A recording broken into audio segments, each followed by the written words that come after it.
Field, the Astros taking on the Diamondbacks in a 4-game set. They'll play the first 2 on the road before heading home. They're finishing up this road trip too, feeling pretty good about what they just did against the Angels, taking the series there. 3 out of 4 now for the Astros. But when they walked into the doors of Chase Field today, there's a sense of accomplishment, is what I'm hearing from the team. Good memories from this place back in October as they were trying to fight their way into the postseason. Games 160, 161, 162 were right here, and the first night putting up 21 runs behind Dallas Keuchel, who got his 20th win of the season. You're seeing a couple of the home runs that they hit that night. George Springer hit one, and Carlos Correa hit his 22nd of the season. Game 2 of this series, they're still in a must-win situation, and Colin McHugh going 7th that night, 1 run. He struck out 6 D-backs, so they won the series. The next day, they lost the game, but in the 8th inning, they found out the Rangers beat the Angels, and this was the scene for the postgame as they had realized they are going to the playoffs for the first time in 10 years. I was a part of that celebration. Just a really special moment for these guys who had worked so hard, especially down the stretch, and for the entire organization. Excited to be back in the playoffs. Not long after that scene right there, they took off to New York City to play the Yankees in a wild card game, which they won, and you know the rest. This team, a lot of those guys back. Very excited to be back here, but they're excited to take on the Diamondbacks and continue the way that they've been playing baseball here lately. So don't go anywhere. We have a good one coming up for you. Colin McHugh back on the mound today. Stay with us. Astros Baseball is next.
Let's go places. And by Southwest Airlines. Transparency, low fares, nothing to hide.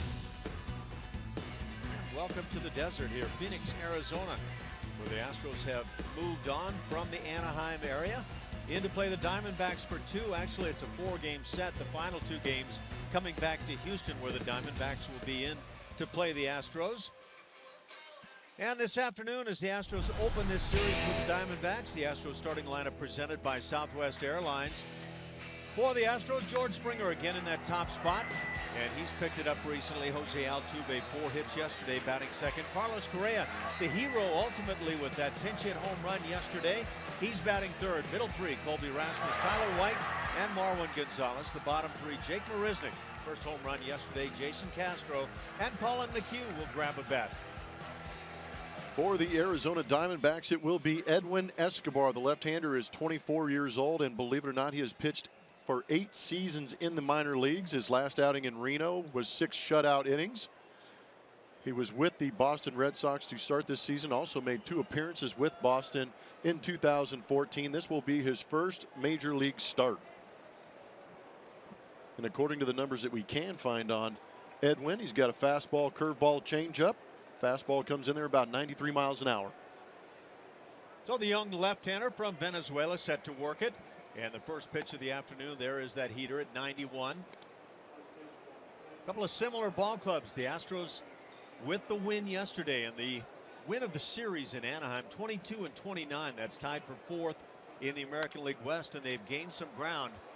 The Astros are now 7.5 games back in the West. The Arizona Diamondbacks, another team that's been disappointing on the start of the season, 23-29. They've played one more game. They won it.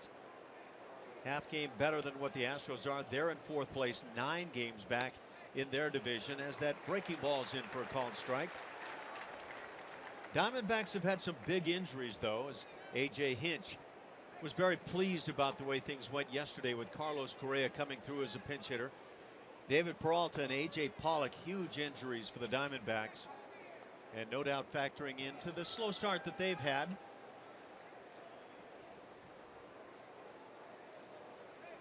The Astros, as we just talked about, last in the American League in team batting average. That has been a rugged area. That breaking ball comes in and hits Springer, so he's aboard to get it started here in the first inning.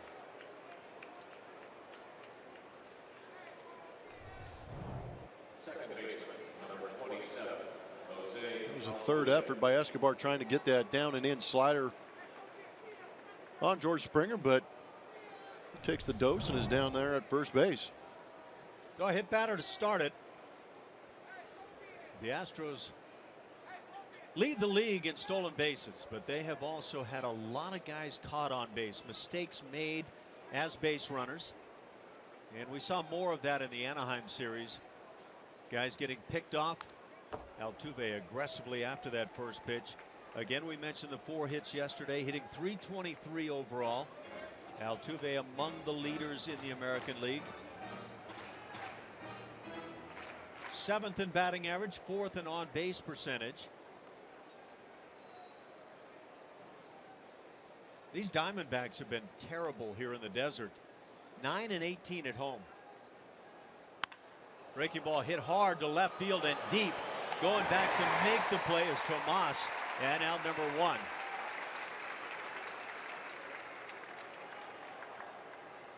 Carlos Correa, we've talked about him yesterday, coming on while he was having an off day, comes in the 13th inning and drops that big swing on the game.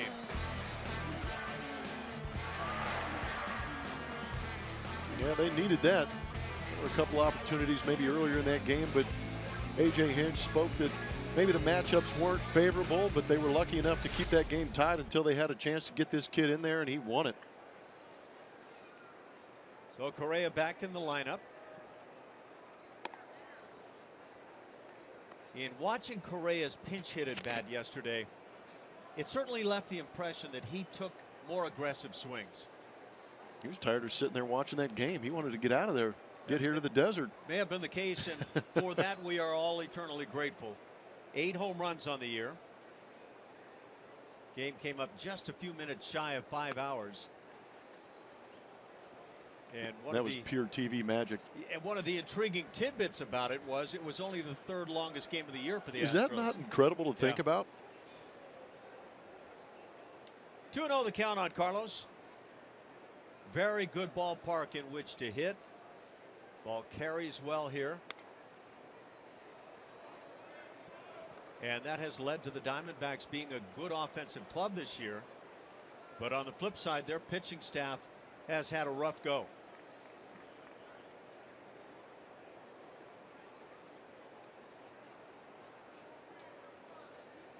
Diamondbacks 12-14 in April, 11-15 in May.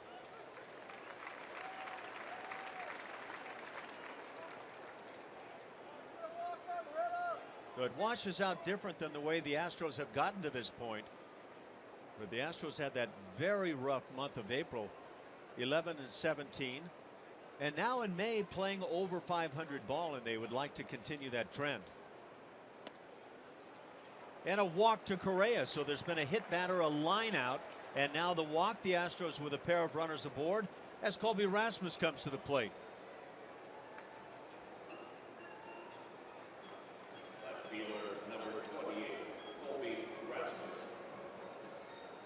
And the way things stack up right now, it looks like the Astros may be facing a bunch of left-hand starting pitching in games to come.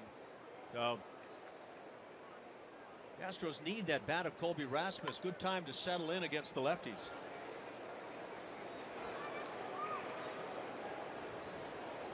As a team, the Astros hitting .231. And again, that's last in the league.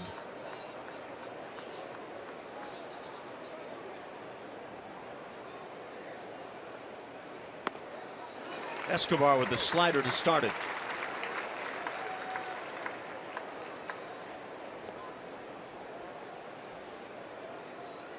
For Rasmus, a .225 mark. 8 home runs. He's driven in 31.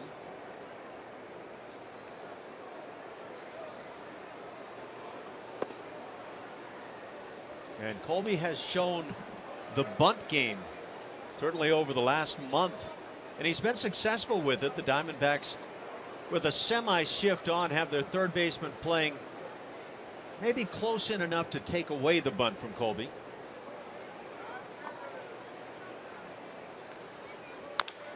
Chops the fastball first base side. They'll get the out at first, 3-1. Runners move up 90 feet, putting runners at second and third for Tyler White.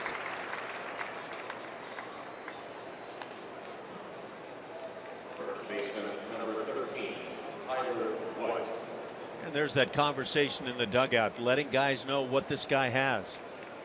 I think it's going to be interesting with Carlos Gomez getting ready to come off the DL. Julia tweeted about it that he'll be here tomorrow with all those left-handed pitchers coming in to face the Astros. You know, who gets optioned out? Colin Moran, a left-handed hitter. Tony Kemp, left-handed hitter.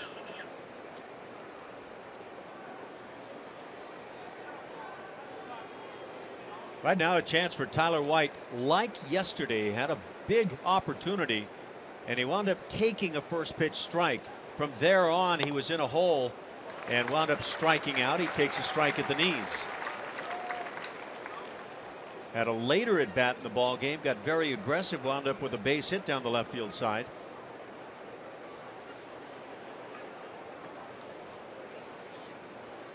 The Astros, in terms of runs per game, just over the 4 runs a game mark.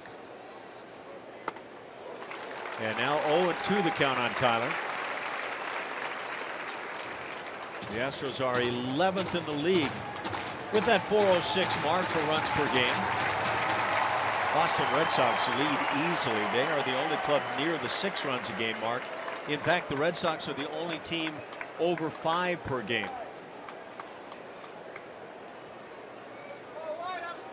Oh, 0-2 pitch thrown on by Tyler White, who in frustration slams the bat and breaks it on the ground. That'll do it. The Astros leave runners at second and third, scoreless after a half.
Field used to be the Bob here. Astros failed to score in the first. Diamondbacks coming up. And for the Arizona Diamondbacks, they'll line them up with Gene Segura in the top spot, followed by Michael Bourn, just recently acquired by the D-backs. Paul Goldschmidt from the Houston area, batting third, off to a slow start on his year. Middle three, Jake Lamb, Wellington Castillo, and Chris Owings. In the bottom three, Yasmani Tomas, Nick Ahmed, and Edwin Escobar. Colin McHugh on the mound for your Houston Astros.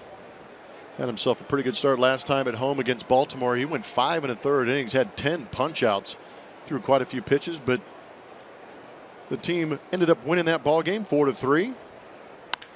First pitch of the afternoon from Colin, hit in the air, shallow in right field. Easy for Springer, and the first out. You're going to look at some of Collins' numbers on this season. That fastball has been getting ripped a little bit. I think that leads to why Colin McHugh is throwing more off speed early in counts, especially 0-0. 65% of the time it's going to be an off speed pitch to start off these hitters. It'll bring up Michael Bourn, buddy of Jeff Blum, and guy who's been a good player for a long time. It was good to catch up with Michael. I haven't seen him in a couple of years, and we had a pretty solid conversation beforehand. He seems happy here in the desert. Good kid. Off to a nice start, hitting .407.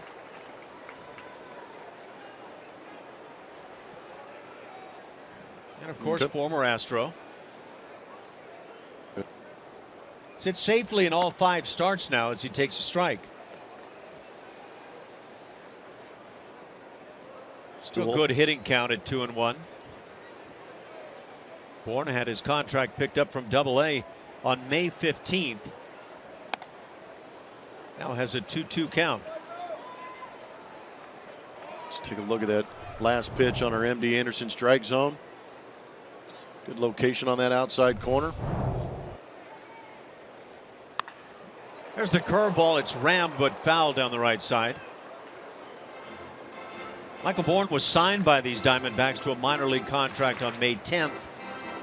Wound up hitting .318. Just 5 games playing down at Double-A. So the Diamondbacks saw a need and saw a guy that they thought could fill it, brought him up very quickly.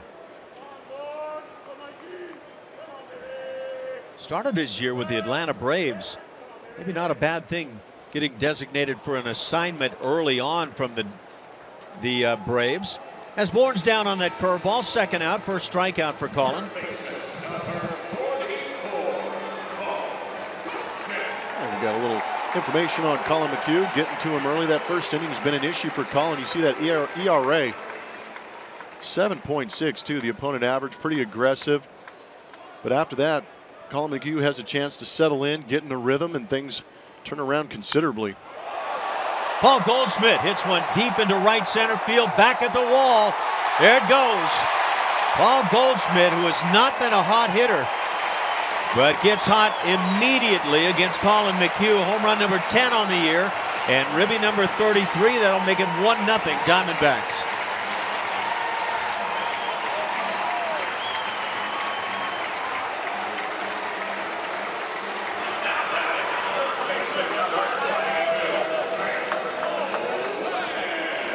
Goldschmidt ambushing that first pitch fastball from Colin McHugh. Not an awful pitch down, but with that big uppercut from a strong man from Woodlands, Paul Goldschmidt drives it out of here. Brings up Jake Lamb, left-hand hitter, who takes a strike. Yeah, when you're talking Paul Goldschmidt, you're talking one of the game's best since 2011 when he came to the big leagues. Led the National League in 2013 in long balls. McHugh in front 0-2.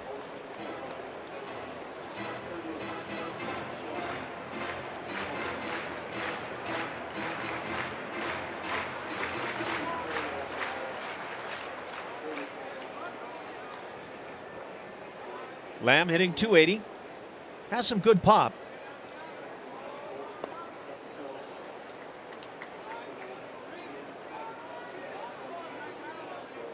Colin doesn't throw that changeup a lot that we just saw, but it's been a pitch that, when thrown, has been effective for him. Comes up, has a 2-2 count.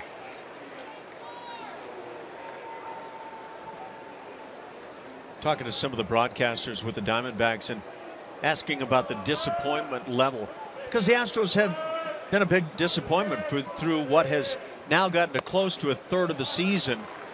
And they felt like the Diamondbacks were even a larger disappointment to this point. Wow. Really not much expectation. I know that they traded for Shelby Miller, who hasn't pitched well. Greinke, big free agent signing. They had two guys at the top of their rotation that should be carrying the load a little bit, and they have not done that this far. Close pitch is ball 4 on Lamb. It'll bring up Wellington Castillo. Yeah, I think when the Diamondbacks went out and got Zach Greinke, that said they intended on winning. But again, late in the spring, A.J. Pollock going down. That had to be huge. Their all-star center fielder. And David Peralta on the DL as well. Peralta should be close to coming off the DL, watching him take batting practice before the game.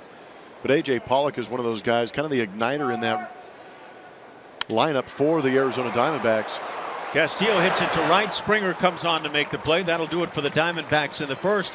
They get the run on the home run by Paul Goldschmidt, his 10th. 1-0 D-backs.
We give our thanks to all who have given their lives, their service to our great American country.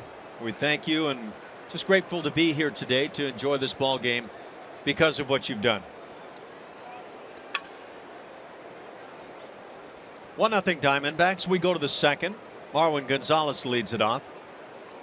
Switch hitter batting right-handed, hitting 228 overall. 4 long balls for Marwin. Left-hander Edwin Escobar with his first fastball missing away.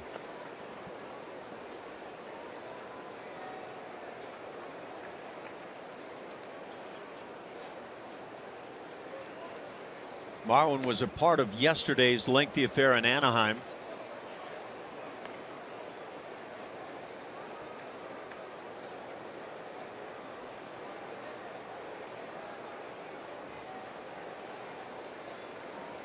Long home run by Paul Goldschmidt, the difference in the ball game.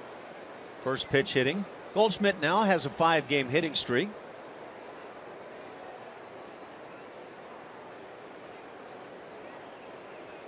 Marwin was 1 for 6 yesterday. Down in the corner and making the play, Michael Bourne, out number 1 here in the second.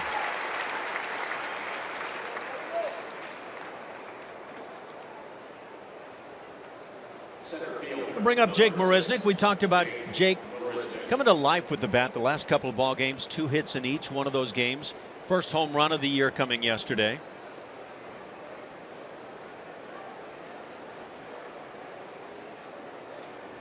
Of course, we know about the defensive side of the game for Jake. Runs the bases extremely well. Take a peek at that home run that he hammered out to left center in Anaheim.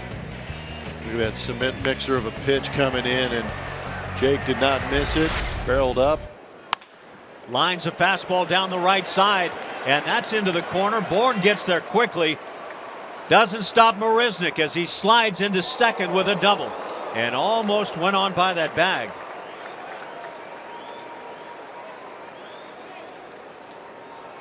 Nice swing by Jake going with that pitch. Certainly was. 4th double for Jake. Fastball away, just drop the head on it, drive it that way.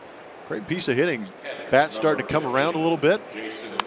And with some of those left-handers the Astros are going to face, good time for Jake to get that bat going a little bit. He's now hit in his last 3 games. And again, really good to see because he means so much defensively. It's going to be intriguing to see what happens as Carlos Gomez comes back to the club. Jason Castro stands in. We saw that home run a couple of days ago, instrumental in the victory in Anaheim. Wellington Castillo kicks it around. For Castro, the batting average at .203. He has been showing some power.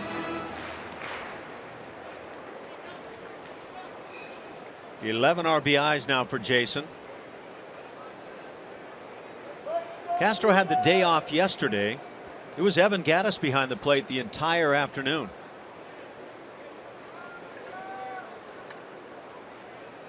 Castro was just 1 for 8 in that Anaheim series, but that won the big 2-run home run.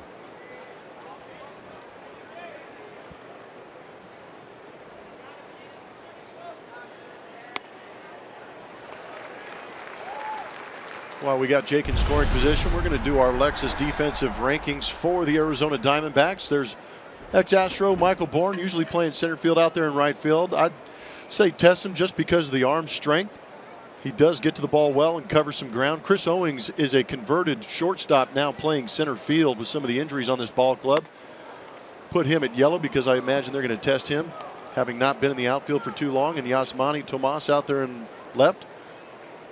Also a yellow dot on him. I think with the speed and the aggressiveness of third base coach Gary Pettis, they're going to test those arms out there in the outfield. I think these guys appreciate you throwing yellow dots on them. They can come talk to me if they want. Your door's always open. Always. I'm available. And we saw Jason Castro start to heat up with the bat. And he's still in that phase, but over the last 7 days, just 1 for 15.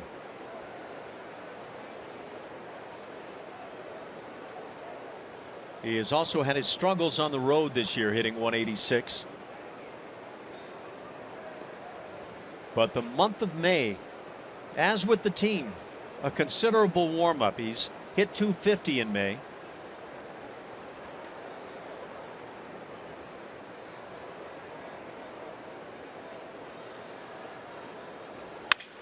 Off the fist, little looper. It'll drop in left field.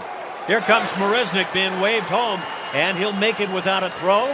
That speed paying off from Marisnick, and Jason Castro picks up his 12th RBI to tie it at 1.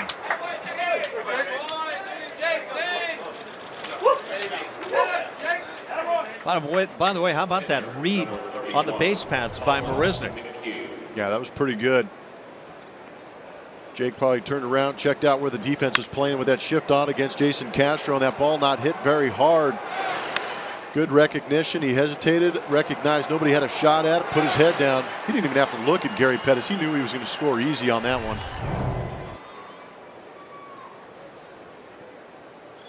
Yeah, you don't have to hit him hard. 1 out here in the inning. That brings up Colin McHugh up there, no doubt, to lay down the bunt and takes a strike. And well, that's one that I have never understood, and I've seen managers just go nuts over. You put the bunt on and the guy pulls the bat back and takes it for a strike. Got to get a good look at it. I guess so. And now you try to do it with a strike on you. Calling again around a bunt. Hits it in the air. Paul Goldschmidt with a heck of an effort. Can't quite get to it. And now you're up there with 2 strikes on you. Bunting is not comfortable to begin with. Yeah. And then you do it once, twice a year. It's a much more difficult phase of the game than I think a lot of people believe.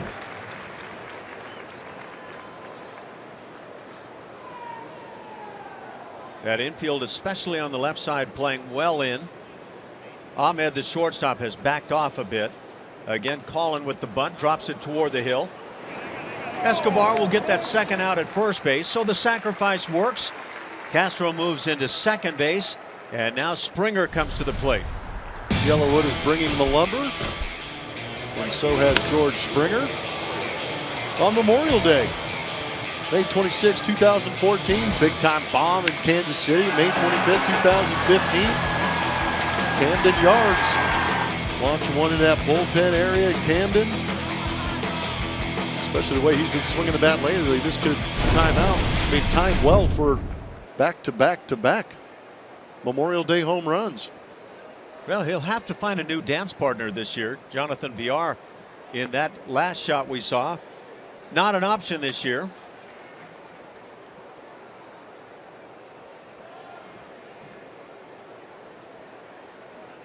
Springer hit by a pitch in the first inning. Took a slider right off that lead leg, right around the knee. Half swing on the fastball, and it's a fair ball inside the bag at first, down the line. Castro will score. It's an RBI single for George Springer, who is hobbling a bit at the bag at first, but he'll take it right now. Astros lead it 2-1. Yeah, some kind of special right there. You know you're going good when you only take a half swing and get a knock and an RBI out of it.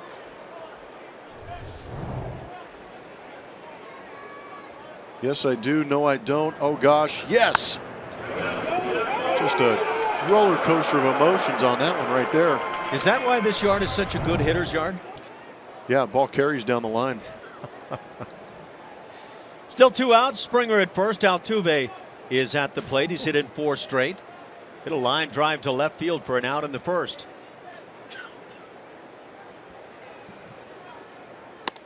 Backs away and takes a strike. Escobar has a pretty good looking arm on the hill. And pretty good looking numbers. 322. 9 home runs for Jose. Hey. Taking a shot at that right field line. Telling you, sneaky down there.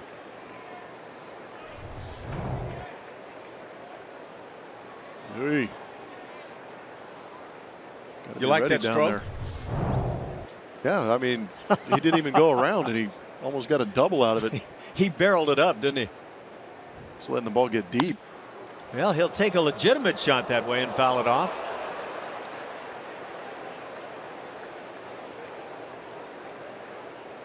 You know, it's been a good long while for Jose in the long ball. Hit his last one May 5th. That came against Seattle. And he had hit home runs in back-to-back games at that point, the 4th and 5th.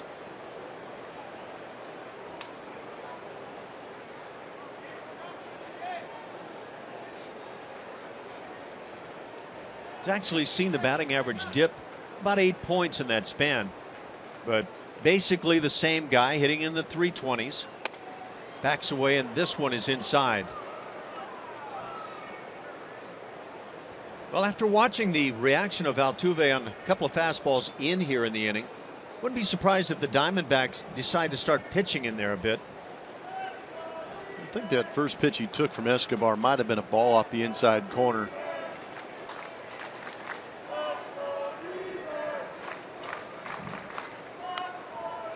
But I guarantee you, if they are consistent in there, Altuve will find a way to get the barrel to it. There's that first pitch.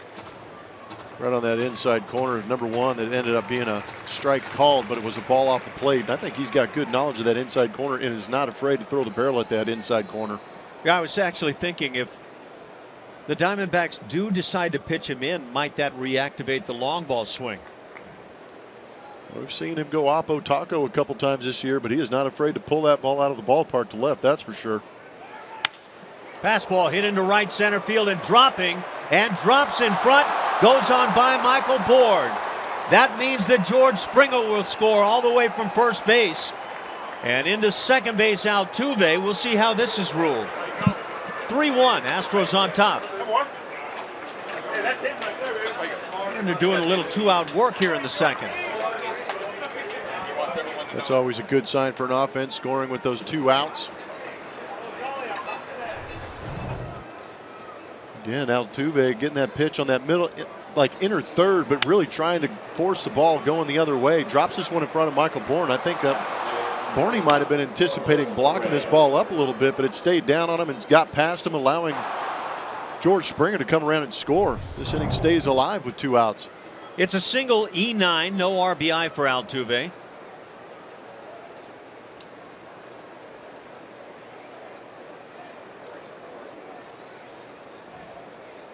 And Carlos Correa comes to the plate. Carlos drew a walk in the first inning.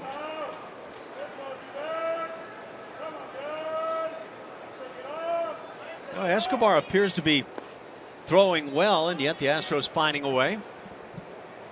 Saw the question on Twitter about maybe you could, Blummer, help out some of the youth hitting coaches as to how to teach the kids how to get that check swing base hit down the right field line. Well, if you just want to be a little slappy going the other way, just check swing down there. But if you want to drive the ball, you better finish that swing. I'm not going to teach anybody that. I want to see that ball driven. But I'm not going to be upset with Knox either. No, there's not a man that's ever swung a bat or taken a check swing in this game who has been discriminating when it comes to hits.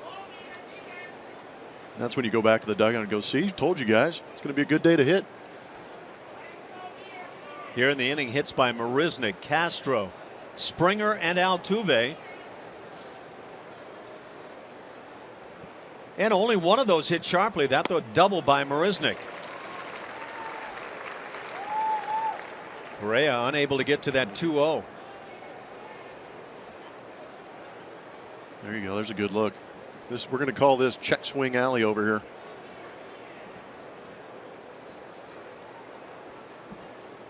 Right down here.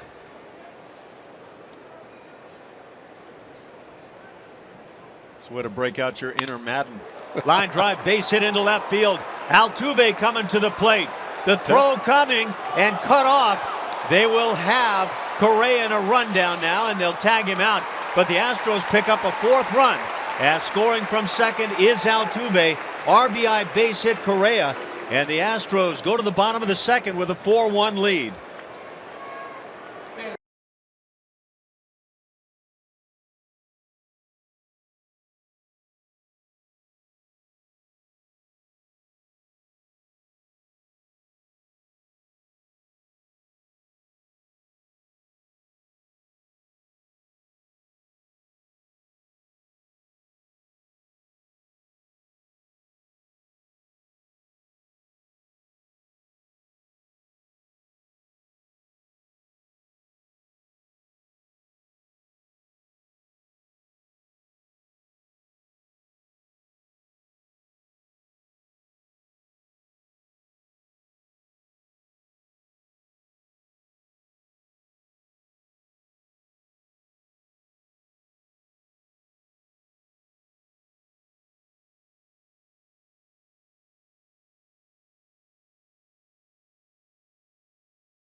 to take a 3-run lead over the D-backs. Bottom of the second. Time to take a look at our Chevy Stroh poll of the day. And because we are back at Chase Field where the Astros clinched last year, we're asking you, what's your favorite 2015 Arizona celebration? That was a crazy post-game party, right? Colby's shirtless party, which they're doing the bobblehead here coming up.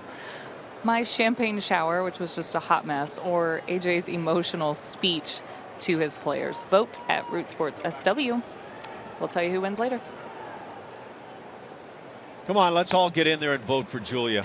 It was a great effort on your part nonetheless, one way or the other, Julia. As Chris Owings leads it off here in the second for Arizona. Been swinging the bat very well. Grounds one right side. Altuve's there. On a couple of hops, he'll get Owings for the first out of the inning.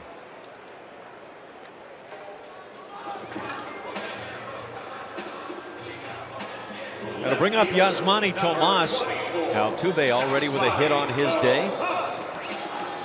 And Jose's hit in 5 straight. Yasmani Tomas. What he's done already is shown us a pretty good arm in left field. Hitless in his last 13 at bats, however.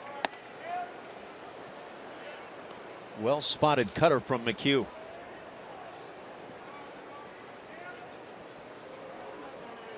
Tomas put together a 15-game hitting streak earlier in the season.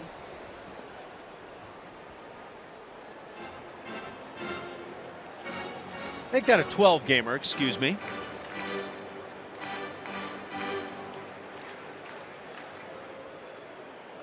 And had 5 home runs in the month of April.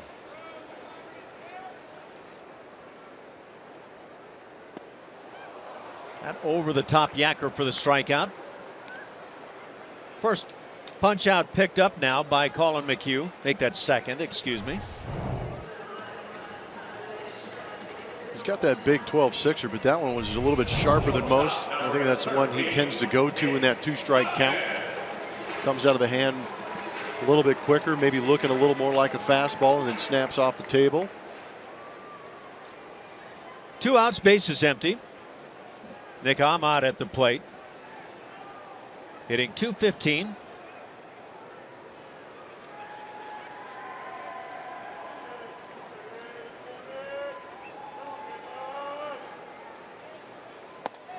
Ahmed has 3 homers on the year and 15 RBIs.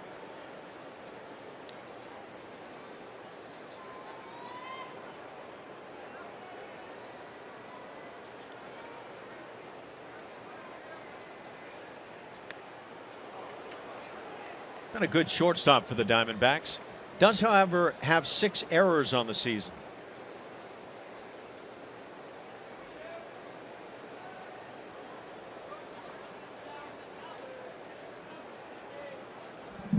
The Astros have quieted this crowd here in Arizona early on. 4-1 Houston.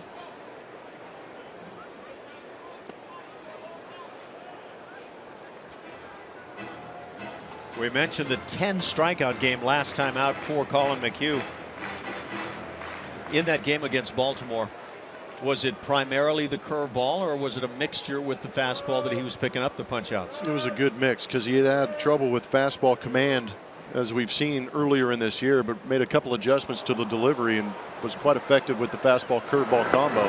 Curveball picks up another strikeout. 3 on the afternoon now for McHugh. A 1-2-3 second. It's 4-1 Houston.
Welcome you back. Our Geico quote of the day on this Memorial Day is from the great baseball player Ted Williams, who was also a Marine pilot. He said, when asked about the best team he ever played for, Ted Williams responded without hesitation, the U.S. Marine Corps. Geico quote of the day there. Twice his baseball career put on hold as he served his country, obviously something he took tremendous pride in, guys.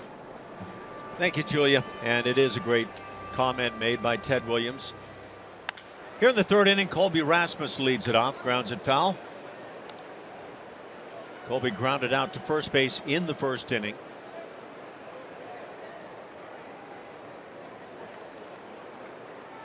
The Astros putting all 4 of their runs on the board in the second. Diamondbacks had a quick 1-0 lead in the first inning on a Paul Goldschmidt home run.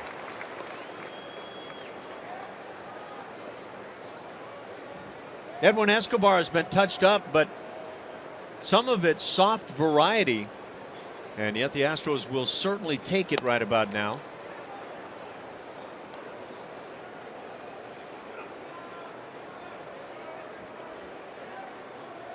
Colby 0 for 3 in yesterday's game. Hits one high and deep toward right center field. Back goes Owings. He's on the track and makes the catch right in front of that 413 sign.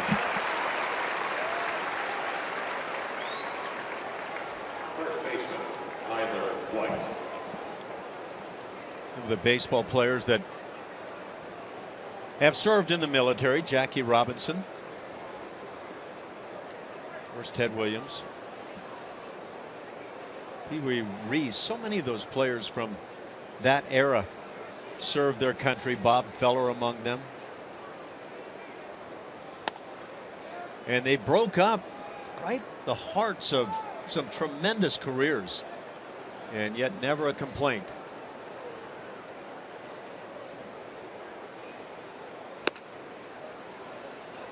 Tyler White struck out to end the first inning. Yeah, really a true act of courage. Sacrificing not only their lives, but their livelihood to go out there and serve. White fouls it, has a 2-1 count.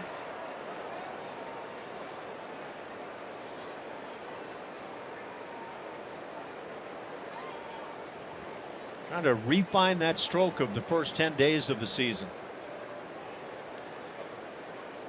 Player of the week, week 1. And boy, he earned it.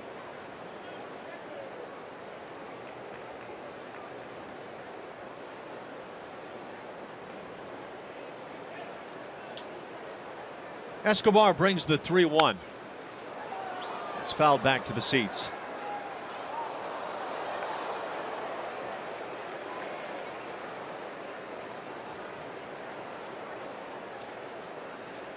For Tyler White, the 7 home runs that he hit through the first 43 games of his career, tied for 3rd in franchise history, trailing only George Springer and guess who? Carlos Correa. Ground ball sharply hit through the hole on the left side. So a more aggressive Tyler White comes up with a base hit with 1 out here in the 3rd inning. Brings up Marwin Gonzalez. It was just not a good 2-strike pitch. Fastball down in the zone. Caught a lot of the plate for Tyler White. Took advantage of it.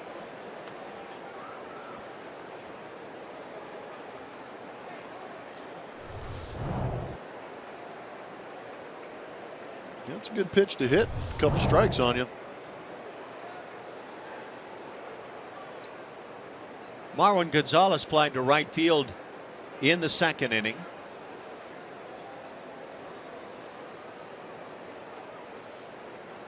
Batting average at .226 for Marwin.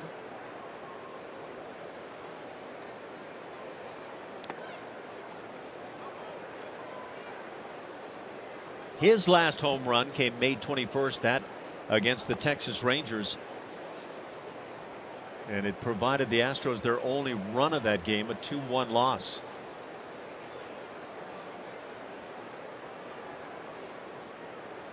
The Astros were in a funk at the time, losing 3 consecutive games by that same 2-1 score.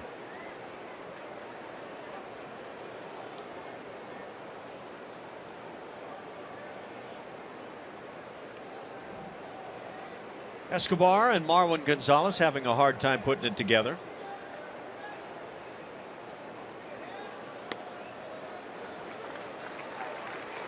Ball and a strike.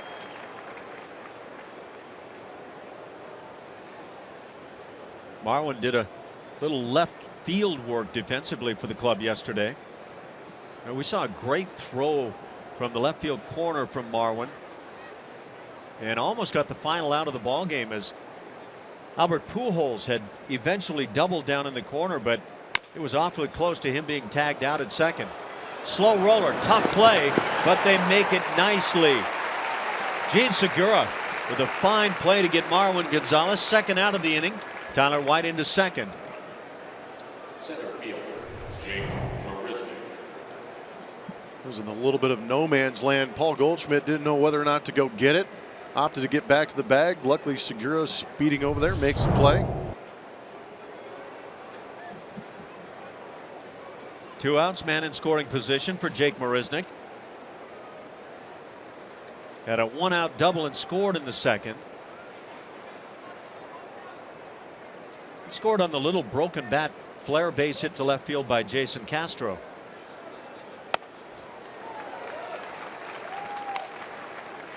High heat slips on by.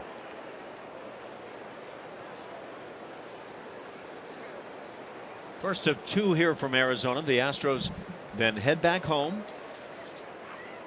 Diamondbacks come right in and play a 2-game set in Minute Maid Park. That's June 1st and June 2nd.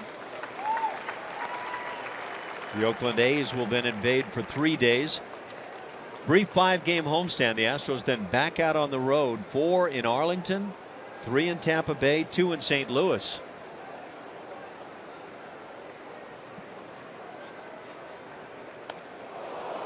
The 0-2 pitch, fastball a little bit too much inside. Gets away from Castillo. Moving up to third base is Tyler White.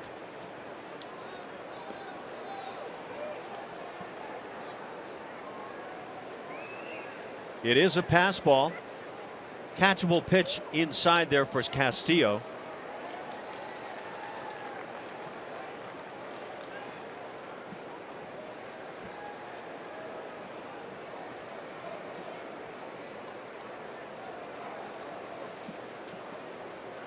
Marisnick just 3 RBIs on the year. And that one got a piece of the back foot. Second hit batter of the afternoon. Charge to Escobar. Runners at first and third now for Jason Castro. Catcher, Jason Castro. A tough time locating that slider. See if it gets that back foot. Kind of gets that pant leg a little bit. Should be all right. Much better shape than George Springer was, taking that first inning hit by pitch off what looked like the knee. Pitching coach Mike Butcher is out to the hill along with the catcher as they chat things over. Just assessment from our distance. Stuff has looked fine for Escobar, a guy who hasn't pitched in the big league since 2014, briefly with the Red Sox. First major league start here today.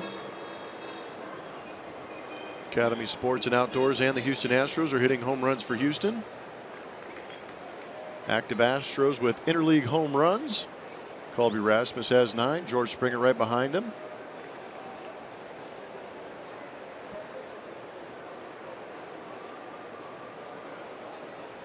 By the way, it's the Astros' 4th interleague game of the season. Played the Brewers early on.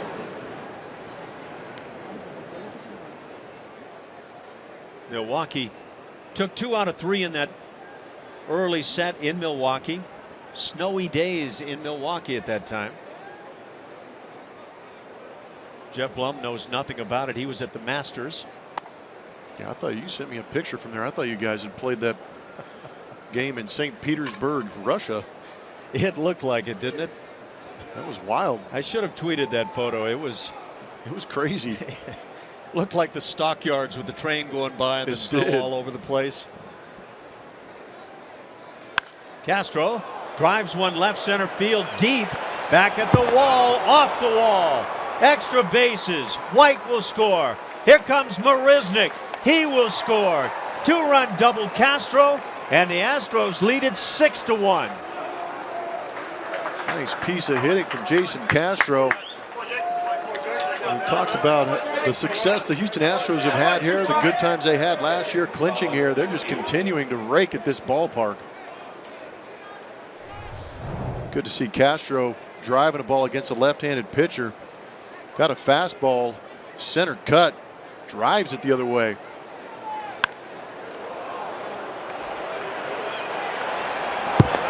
And with 2 outs, base runners can go with the swing. And of course, Marisnick's speed allows him to score. How about the 2-out runs here today? Kind of nice, isn't it? Those come in handy, don't they? Guy at the dish is enjoying watching it. Colin McHugh gets to swing the bat this time. Laid down a sacrifice bunt with 2 strikes in the 2nd inning.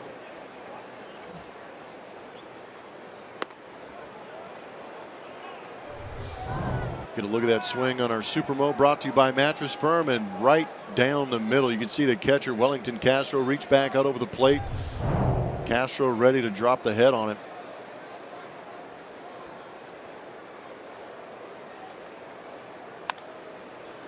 Good swing by Colin. Has 2 balls and a strike on him.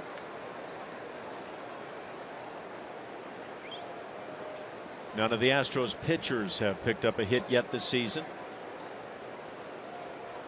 Pfister is 0 for 1. Dallas Keuchel 0 for 2. Scott Feldman 0 for 1.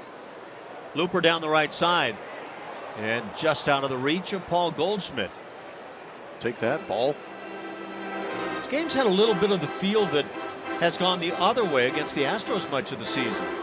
Yeah, we saw up to this point in the season, I think we've seen a lot of unlucky rips by the Houston Astros. Now they're starting to find those gaps.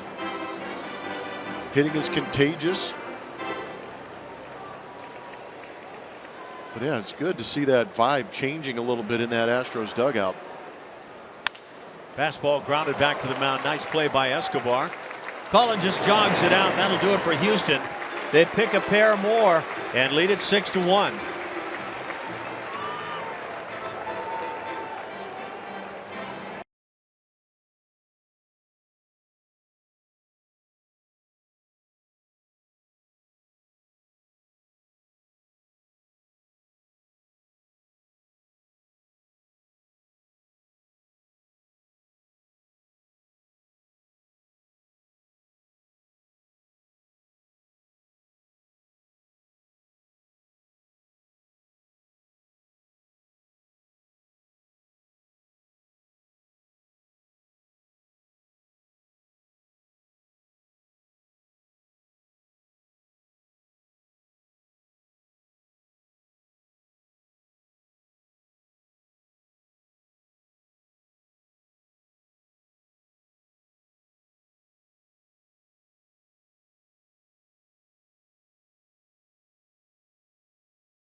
To the bottom of the 3rd.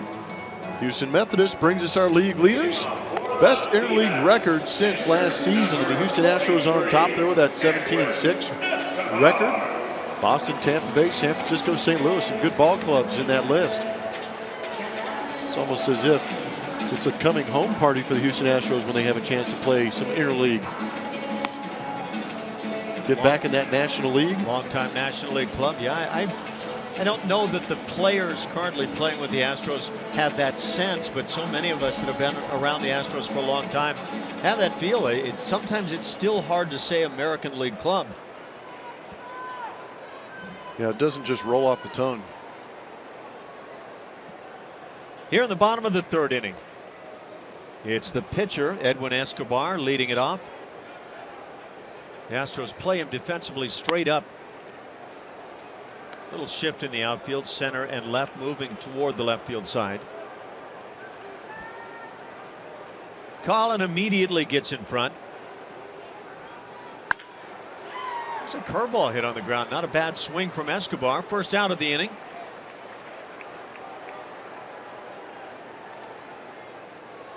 Back to the top with one out. Gene Segura stands in, 0 for 1 on the day. The Diamondbacks lead the all-time series 67-49. The Astros with a 7-3 record since joining the American League.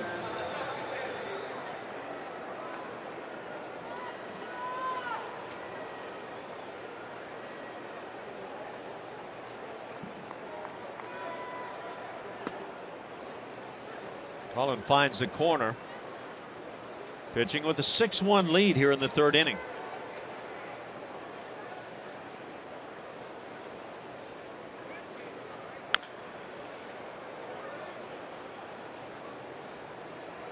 If the Astros can pick up a win today, they would climb within 6 games of 500.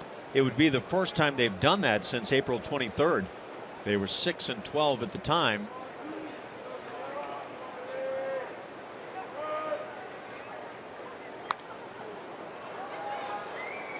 And these Diamondbacks are coming off of having taken 2 of 3 against San Diego. In fact, winning the final 2 games right here in Arizona.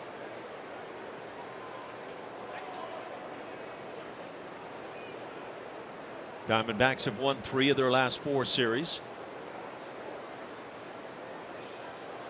So it's really 2 clubs trying to claw their way back up.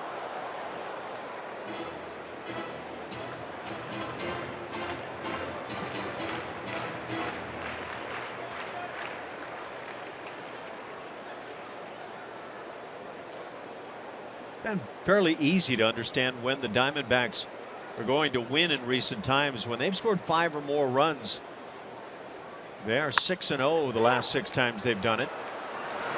McHugh beats him to the bag. Second out of the inning as Segura is beaten there by McHugh.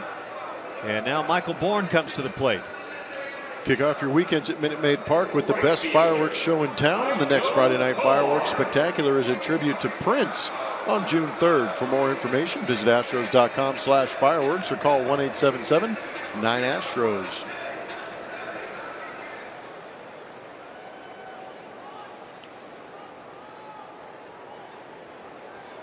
Michael Bourn, strikeout victim in the first inning. The Yacker got him.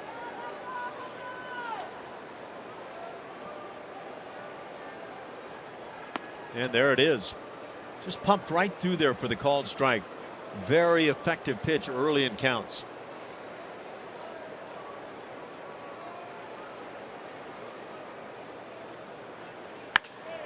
Bourn drives one to left field. Colby was playing shallow. Gets back to make the play. And that'll do it. A 1-2-3 third inning. Back-to-back 1-2-3 innings turned in by Colin McHugh.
the Diamondbacks. The 2016 Esurance MLB All-Star Game ballot is here. Head to Astros.com/vote to choose all your All-Stars and send them to the Midsummer Classic on July 12th in San Diego. Vote early, vote often at Astros.com/vote.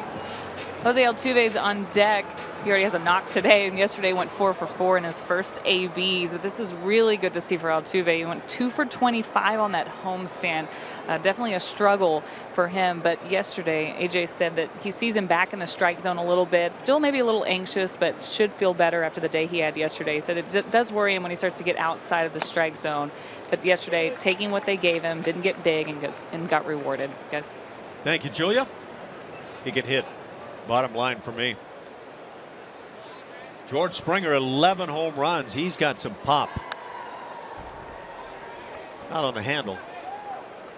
Tell you what, it was more shocking for me to watch Altuve go 2 for 25 than get 4 hits. I agree, totally. Yeah, if you get him in one of those spells, the 0 for 18, to me it just doesn't happen. Springer fouls it. Count stays at 0-2 on George. And like anybody, Altuve is going to have his hot and cold spells. But to me, the cold side is generally year to year going to be much smaller than somebody else. He's just a good hitter. George laid off that slider very easily. Looks like he's picking it up early out of the hand of Escobar. George had a long day yesterday. 1 for 7, 3 strikeouts. It's a good swing. Had that 2 home run game, the 26th of the month, that final game against Baltimore. The Astros picking up a 3-game sweep over the Orioles, a first-place club, right after the Texas Rangers had really made things feel rather miserable. They've had a tendency to do that here in recent history against the Astros. I'd like to see that trend change. George had 3 hits, 3 for 5 in game 2 of the series in Anaheim, and comes up with his first here in Arizona. Nice job going the other way. Shoots it through the right side. Speaking of those 4 hits, yesterday Altuve, bullet back up the middle. Really went out there and got that pitch, and then saw some of those quick hands we've become accustomed to. Later on after that, 3rd hit, drops in, RBI, driving in Tony Kemp. That one a good job of going the other way. It's almost as if he recognized the second baseman was vacating and redirected it that way. So leadoff single Springer. Altuve takes a strike. With the base hit in the second inning, Jose's hit safely in 5 straight. Line to left field in the first inning when the Diamondbacks were able to get him. 325 overall for Jose.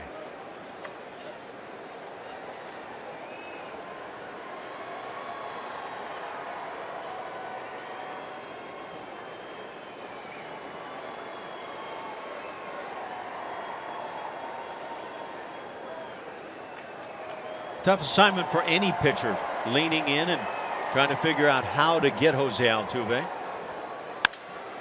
Hits it in the air, right center field. It's a long run and nobody's getting there. That's off the wall. Here comes Springer. He'll score easily. Altuve digs for 3rd. And in with a slide. RBI triple Jose Altuve. That's his first 3-bagger of the season. And the top of the order coming through here in the 4th inning. My oh my, do the Astros like hitting in this ballpark. Now Altuve, we've seen some of that oppo pop come from him early in the season, starting to get a little bit of it back right here. Fastball right down the middle. He thought he might have gotten it right here. Both outfielders, Bourne and Owings, overran that as it shoots off the wall past him, allowing Altuve to get to 3rd. It's good to see the Astros driving the ball all over the ballpark. Yes, it is. It's been fun to watch. I find myself wondering where that same ball winds up in Houston, for example. That one's in the bullpen. You think so? Oh, yeah. Big numbers out here. It's a large ballpark. Ball carries well, though. There you go. 2000th triple in team history. How about that? Nice.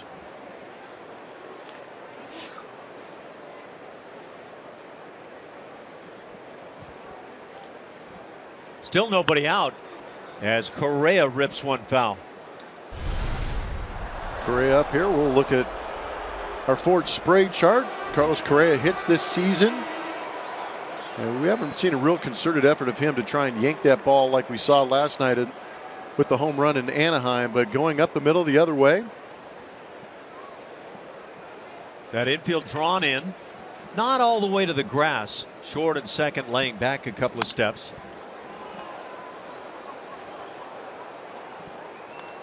One ball and two strikes now. Carlos Correa hitting with Jose Altuve at third base. Mentioned that was the first triple of the season for Jose, 15th of his career.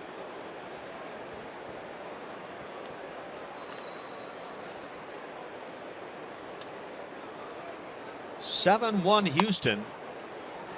Close, but inside. 2-2. You realize that walk in the first inning for Carlos Correa was his first walk in 61 at bats. Wow. As much as he's taken and just been passive at the plate, that's hard to believe.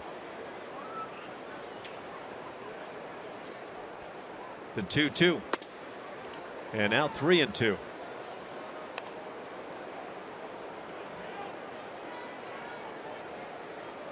Colby Rasmus waits on deck. 0 for 2 on his day.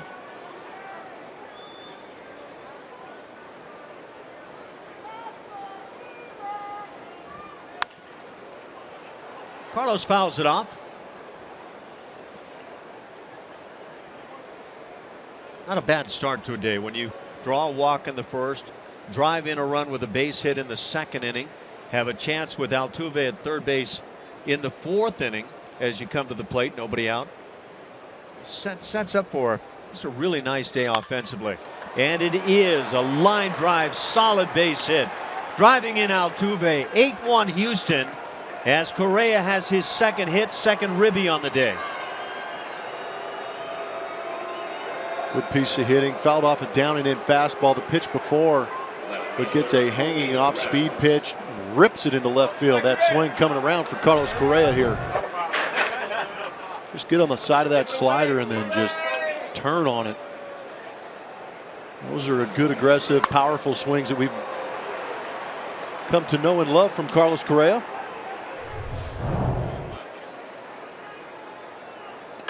You may recall the Astros came in here late last year needing to win ball games. They won 2 out of 3 and got into the postseason, but they had that 21-5 victory over the Diamondbacks. You can see it out of the hand. It just kind of floats up out over the middle of the plate. How about that swing? That swing is going to drive the baseball. 10 hits now for the Astros. We're just in the fourth inning.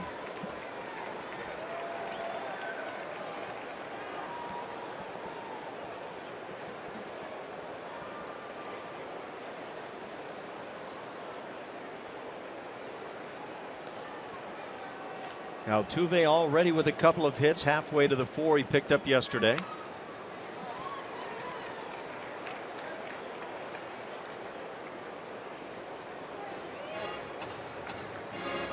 Yeah, what you hope for the Astros, again, a club that has not lived up to expectations offensively, is that they can gain some confidence in some games like this and turn into that team that they expect to be. Well, they've had some bad luck, but what's picked them up here in the month of May has been that pitching. The bullpen has been outstanding. Some of the starts have gone deep into ball games. But the one thing that has yet to really explode is that offense. They've done well, but not as well as we had thought they could. Rasmus caught looking. Down on strikes, first out of the inning. It'll bring up Tyler White. Diamondbacks have a right-hander loosening in their pen down the left side. And that's going to bring him on as the skip comes out. So Chip Hale turns to the bullpen. He'll do it with 1 out, trailing 8-1 here in the fourth.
Again, a big thanks to our servicemen and women as we here on Memorial Day take part in Major League Baseball. The Astros and Diamondbacks. Tyler White at the plate. Astros leading it 8-1. And new right-hander Randall Delgado on the hill, 26 years of age. Big tall guy, stands 6'4".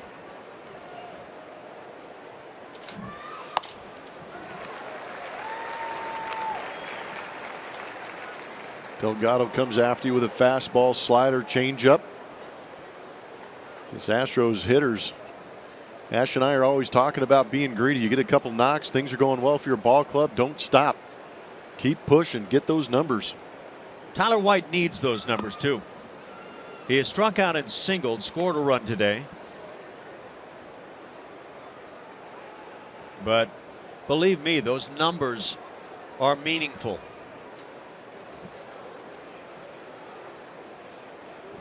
.231 the batting average for Tyler.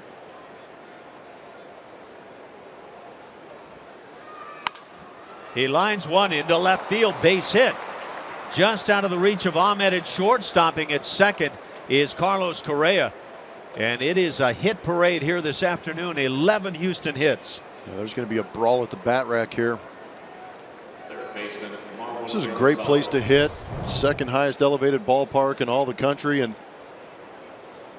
Astros doing a good job seeing the ball with that great hitting background here at Chase Field.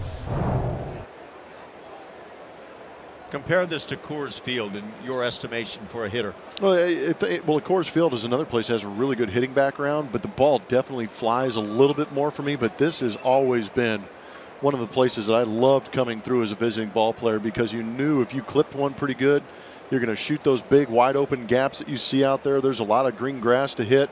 And if you do get a hold of one, create some backspin, it takes a while to come down and usually finds those seats.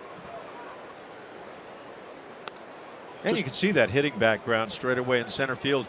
I guess as much as any place provides a good look for you. Yeah, it does. Just one of those comfortable feelings too when you dig into the box. You just feel like you feel hitterish. Can you think of a ballpark that kind of is the anti-Chase Field? San Diego. Oh, really? Yeah, well, of course, the new ballpark, and I never got to play there. The old one was. Yeah, Jack Murphy was a great place to hit. Jack Murphy was a big yard, but it was at one time, in fact, quite a big yard. But still, that was one of those places that had a really good hitting background too, if I remember correctly. You know, they eventually brought the fences in. At one time, you had to, like the Astrodome, go up into the seats, but still a pretty good place. Yeah. 1-1 to Marwin. It's a high chopper to first base. Goldschmidt goes to the bag, second out of the inning. As the runners move up, Correa to third, White to second, and now Jake Marisnick will stand in. Jake has doubled, been hit by a pitch, and scored a pair.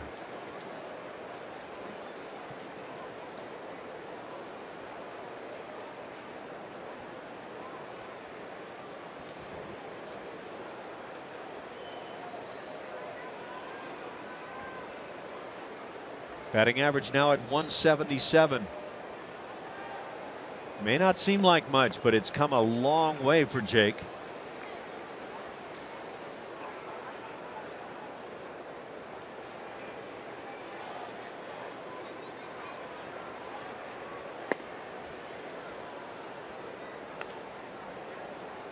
The Astros this year, and we've talked about some of the offensive woes, but they lead the major leagues with 8 players with at least 100 at-bats who are batting below 250 on the season. They've had 8 players in that category. Line drive is foul.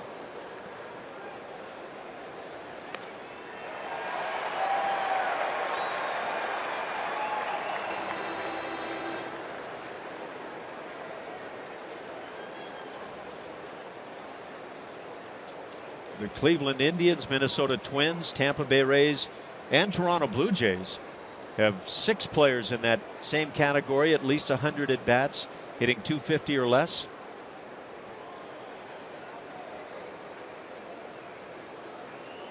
But it doesn't hurt at all on a club when you start getting some guys hot, and they start bringing some numbers with them and feeling very kind of cocky with the bat. It's good to have that confidence when you're digging in. There's the two guys at the top of the order right there. And they're looking kind of comfy right now. The swings they're taking out there, most definitely. That guy had some confidence to him.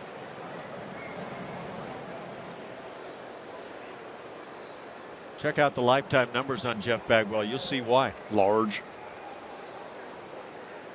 And now Delgado and Castillo can't hook it up. They'll chat things over. I still feel like visits from catchers and infielders ought to count as visits to the mound. Yeah, if they put a number on that, there would be considerable cut downs in the amount of time chatting things out between the catcher and pitcher. You do that, and managers are immediately going to say to the catchers and infielders, stop, just don't do it anymore. Leave that to the coaching staff.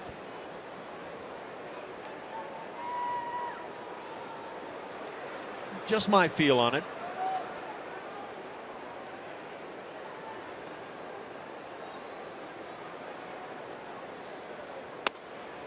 Jake takes inside on the 1-2.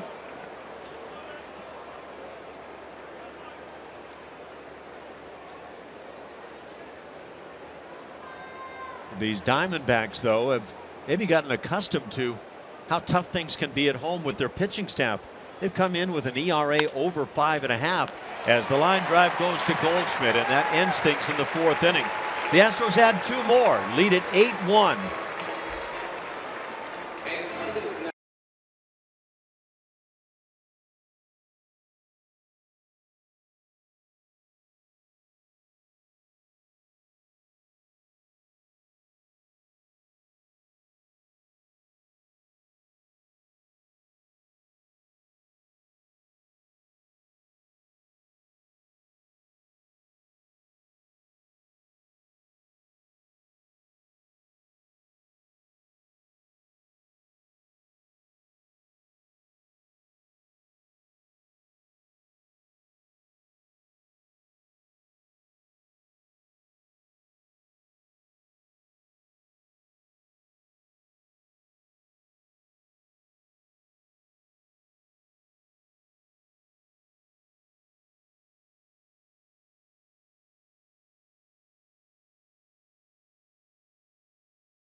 That lone run by the Diamondbacks picked up on a home run by Paul Goldschmidt. Does the ball break naturally to the water? Yes. Much like my golf game. But again, there's a good shot of it launching into that pool. That is the 53rd pool shot in Diamondback history here at Chase Field. It's the second time Goldschmidt has done it. Last time he did it was 2014.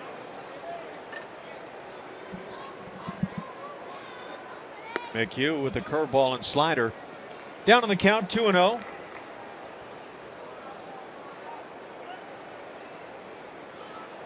Does not look like swimming is the activity of the moment. 2 balls and a strike on Paul Goldschmidt. Has that batting average up to 261 now.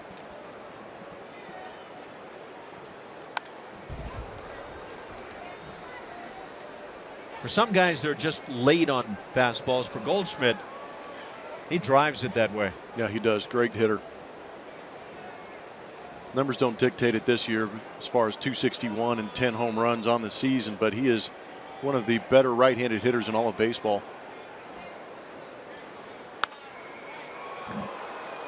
You know, if you were going to try to carve out a career offensively, not a bad place to make it happen, huh? That is true. Some of the conversation you and I have been having about Zach Greinke, great pitcher with the Dodgers, had a heck of a shot at the Cy Young Award last year, but he signs with the Diamondbacks and it just makes it tough as Goldschmidt goes down on strikes. Greater coverage of baseball is brought to you by T-Mobile. Did that map represent the actual coverage? Those are all the cities you got hits in. Yeah, oh, if only. News and notes, Clayton Kershaw. Have you seen how hot he has been? Yeah, he's pretty good. How about that walk to strikeout ratio? Yeah. And then there's Chris Davis, who keeps slamming home runs. 14 on the season, 11 this month. Your favorite player, who's that St. Louis Cardinal guy? Almides Diaz? Yeah, 54 hits, second among rookies. Gosh, I blew it.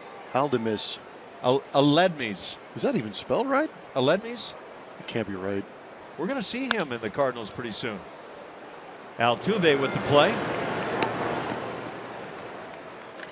And the second out here in the inning. As Jake Lamb grounds out, it brings up Wellington Castillo. You know, if you're going to have a favorite player, you should know his name. I really should.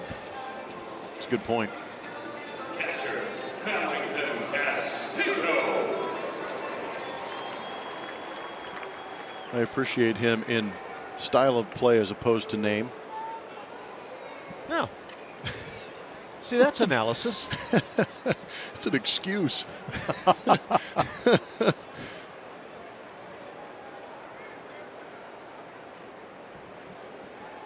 No excuse from the Astros as they lead 8-1.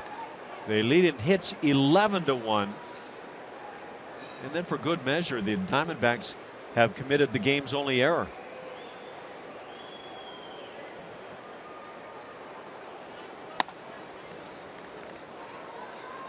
Aledmys would have hit that pitch.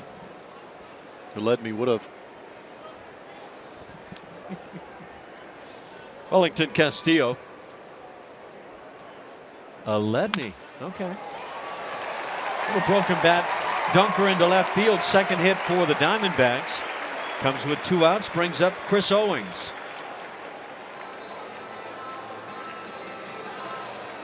Center fielder, Chris Owings.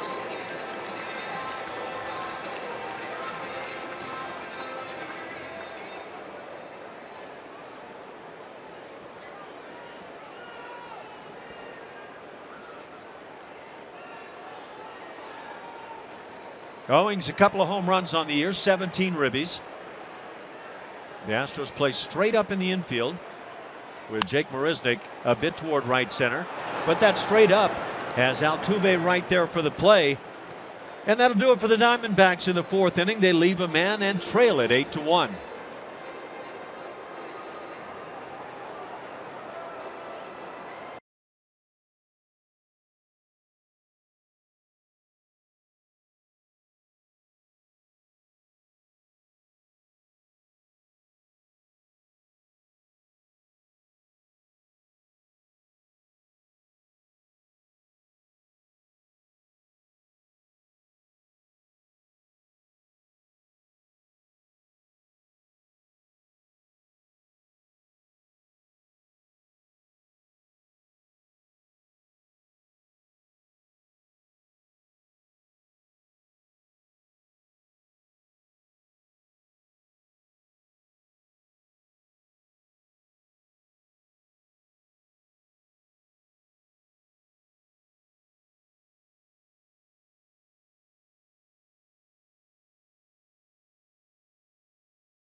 Baseball on Root Sports is presented by Southwest Airlines. Transparency, low fares, nothing to hide.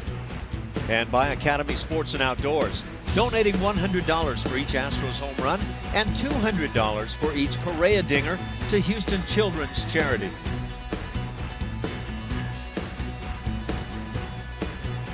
Haven't seen any of the balls flying out there today, but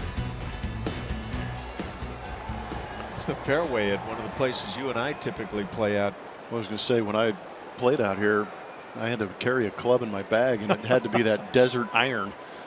It's usually that 5-iron that you steal from your dad that's just all chewed up that you don't mind hacking out of that stuff with. Is that the one that you utilize on the snakes that come your way? Yeah, pretty effective for that too. Jason Castro leads it off. He has been good today. He is single driving in a run, doubled to drive in a pair, and scored a run on, scored a run on top of all of that.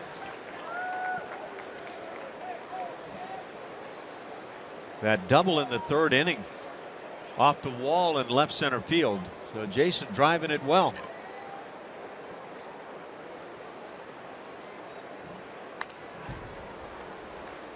And those 2 hits coming against the left-handed starter. Edwin Escobar made his first major league start today.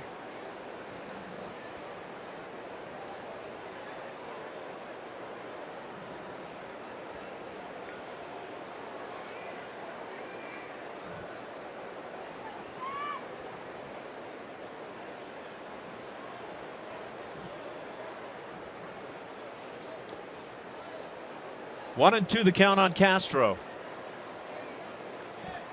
Bumped that batting average nicely here this afternoon, hitting .217.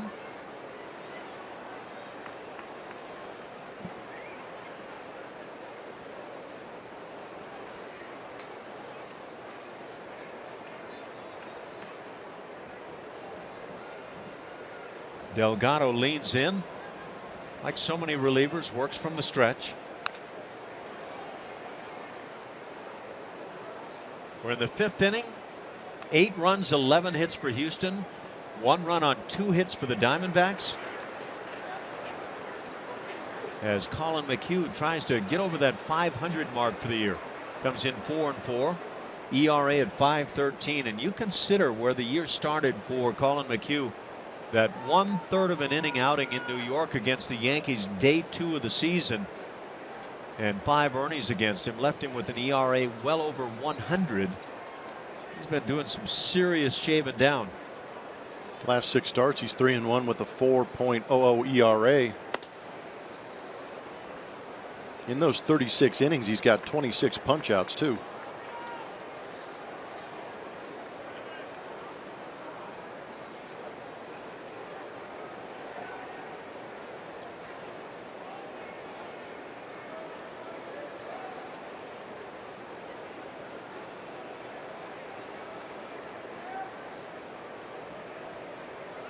Castro now asks for timeout.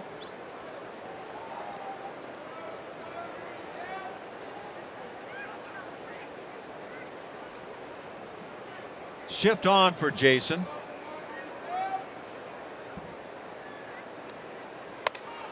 And now a 3-2 count.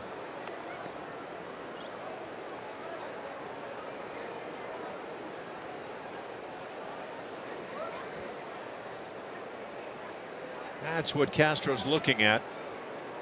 Jason now gets back in the box.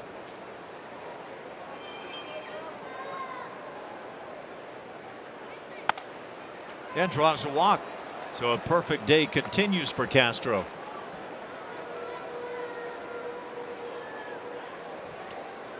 Pitcher, Colin McHugh.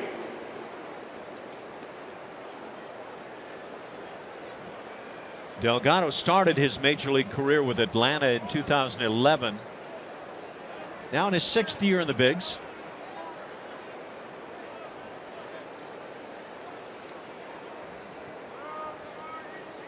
Colin McHugh, a chance to bunt again.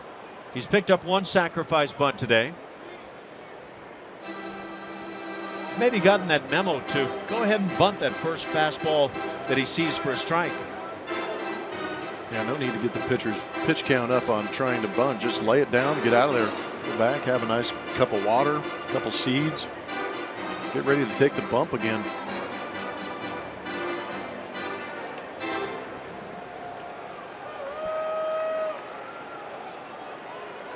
Again, shows bunt. Handled by Delgado, who doesn't even take a look at second.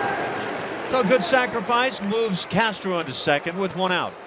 Make memories at an Astros game every Sunday with family-friendly activities presented by Kroger. The next Sunday home game is June 5th against the A's. For more info, visit astros.com/Sundays or call 1-877-9-ASTROS. And back to the top of the order. And let's take a look at what they've done today. Springer, Altuve, and Correa. Not bad stuff. We were talking about these guys and the bottom of the order guys and how they've had a hard time coming together over the course of the year, but here in recent games maybe showing some signs of doing just that. Springer stays back on the slider and pops it up. It's Goldschmidt with the play. Second out of the inning, Castro at second, and Jose Altuve comes to the plate.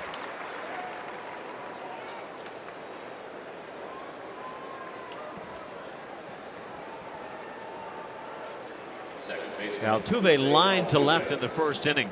Since then has singled and tripled, scored a pair of runs, driven in a run.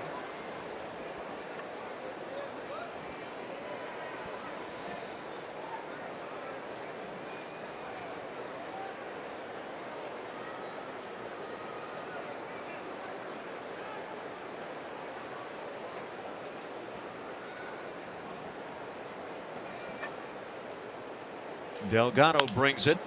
Altuve hits it in the air to left field. Easy for Tomas, and that'll do it for the Astros in the fifth inning. They leave a man, still lead at 8-1.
Thanks for making Astros baseball a part of your Memorial Day. And what a grab at shortstop by Correa. This one is going to be worth a number of looks, as Yasmani Tomas has been flat robbed. It was insane. Shortstop, Nick. It's a good thing we have the luxury of replay. That was full extension on the dive from Carlos Correa.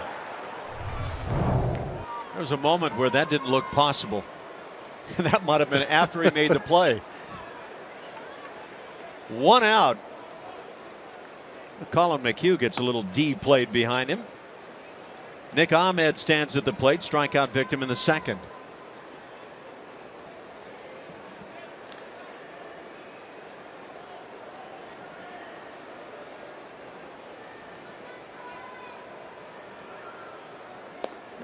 Nothing wrong with a little defense behind the offense erupting like it has today.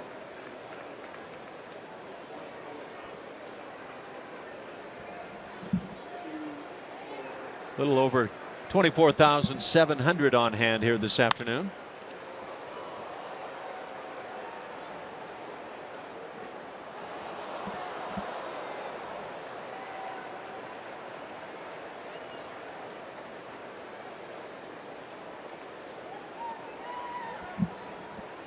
Ahmed, originally drafted by the Braves, second rounder in 2011.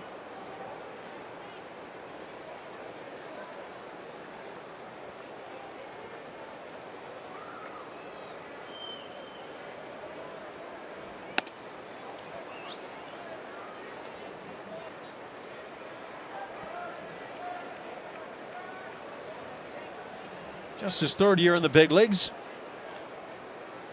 Colin McHugh trying to get back to those winning ways that have been very impressive the last couple of seasons.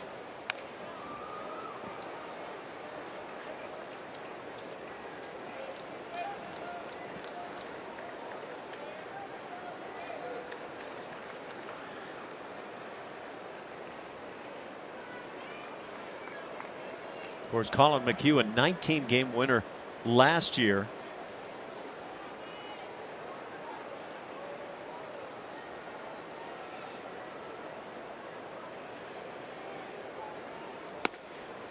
Just misses down and away.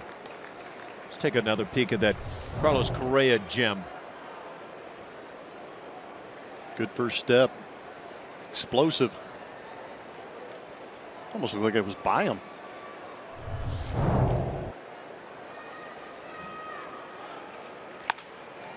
On the ground up the middle, Correa can go his other direction as well. And how about that arm?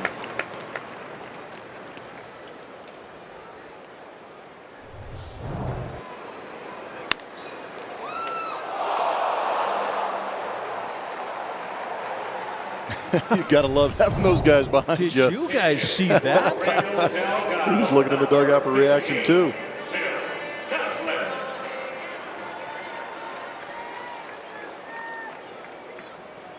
Two outs, bases empty here in the fifth. And the pitcher's spot, Phil Gosselin, will come up as a pinch hitter.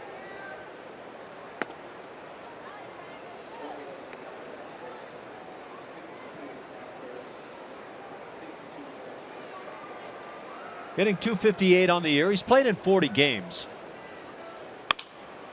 Grounds one to third on a couple of hops. Marwin with the play. And he'll get his man. A 1-2-3 fifth inning. Third time today that Colin McHugh has retired these Diamondbacks 1-2-3. It's all Astros through 5.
You know, I've got grandfathers and you know, family members that have definitely served and put forth you know, time, money, and effort and blood, sweat, and tears, and that's been a huge example for me in my life.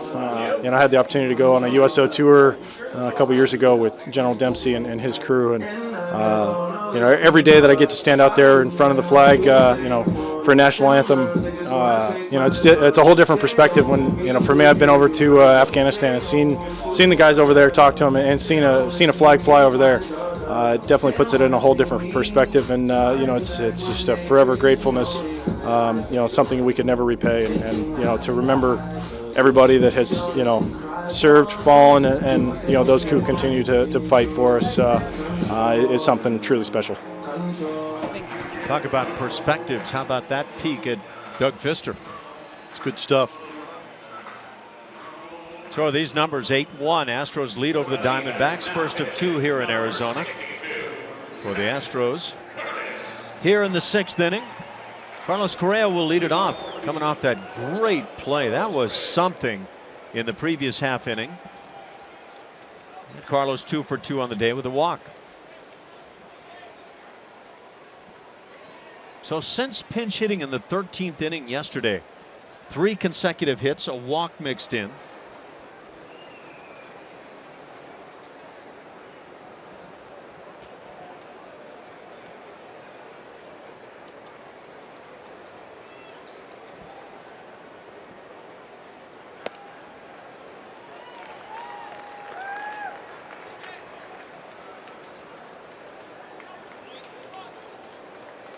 Zach Curtis is the new left-hander on the hill for Arizona. Spells Zach, Z-A-C. Just in his 10th major league outing now. First 9 have been scoreless. Wow, called up from A-ball. Some good numbers against both lefties and righties. That's a no-fear move right there. Fastball, slider, changeup, fastball at 92 miles an hour.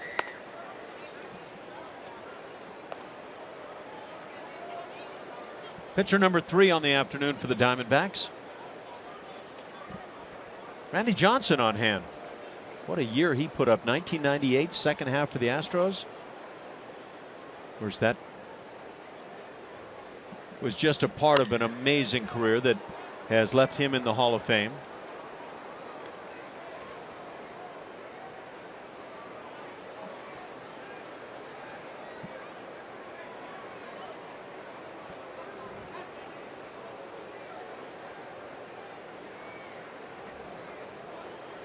Ball and 2 strikes on Correa.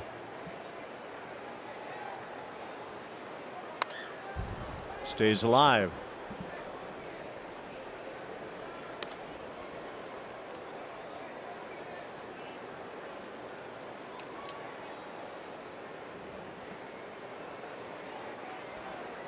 Curtis having some fun in the early days in the big leagues. Great success through 9 games. Made his debut on April 30th against the Rockies.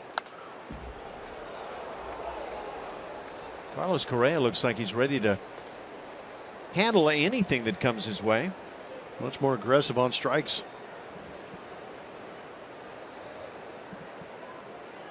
Yeah, an honest evaluation. It felt like he was taking a lot of called third strikes, pitches that were, you know, on the edge. Just a little more passive than you'd like to see Carlos Correa, especially with the talent level he plays at. Count moves to 2-2. And then seeing the swings yesterday, not just the home run swing, but the swings that led up to that swing. It just felt like, okay, now's the time. Let's go ahead and put this team on my back, and we'll walk out of here with a victory.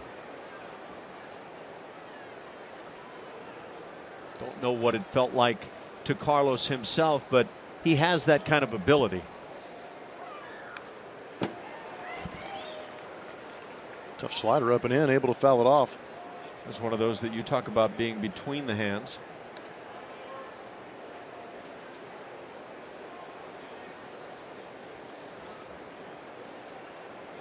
I don't know if you know the answer. I saw one of the fans asking about what happens to the camo hats after being used on a day like today. Well, everything's authenticated these days that have been used in games. I'm sure they'll have some kind of authentication process and autograph possibly put on them. They've done a good job with Mother's Day, Father's Day, and some of these Memorial Day hats there. You get a good look at the camouflage lid. The uniforms are also unique with the camouflage through the logos and with the numbers on the jerseys. But I'm sure they will use those to create some kind of fundraising. Hit sharply, diving stop at third. Lamb with the play, and he gets Correa. Yeah, sometimes you do the robbing and sometimes you get robbed. And Correa has seen both here over the past inning. That was an impressive play from Jake Lamb, too. That ball was smoked by Carlos Correa down that third baseline, and Lamb got a good jump on it. What was crazy to me is that he laid out, and as he laid out, it looks like the ball jumped on him a little bit.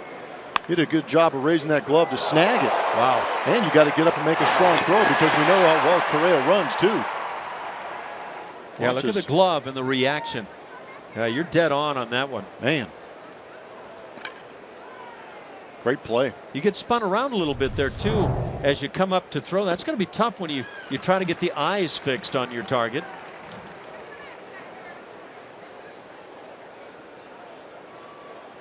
Lamb looking at his glove like, man, that worked. Let's try that again.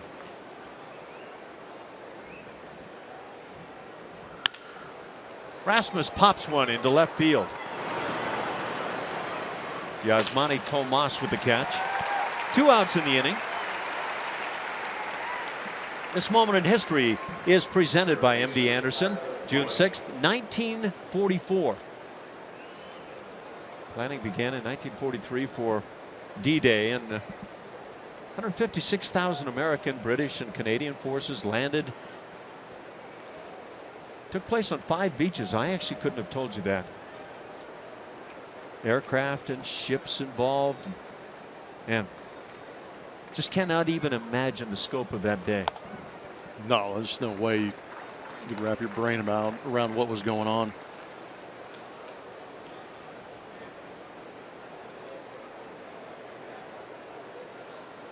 Think about the thoughts and emotions of those men charging the beach. No.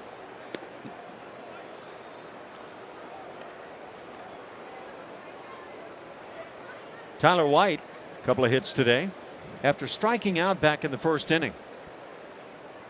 Looking at a vet there. And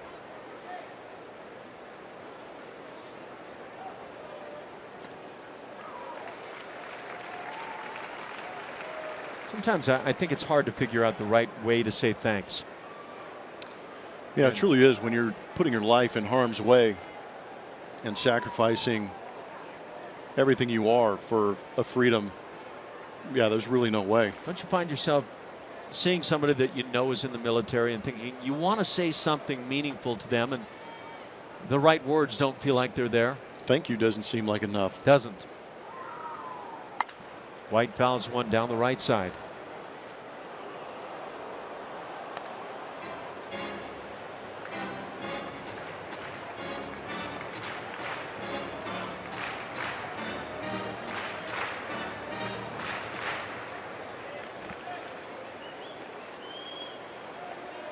We're at 2 outs here in the 6th inning.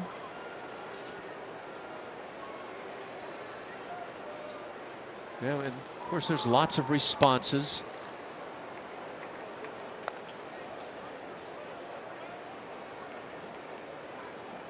Well, I was lucky enough to play in San Diego, and they did a great job working with the military down there with Camp Pendleton and obviously all the Navy and Navy SEALs down there in Southern California. So we had a great chance to really go down and visit some of the hospitals down there, pay our respects to some of the families who made sacrifices, got to meet some of the guys who are active in military.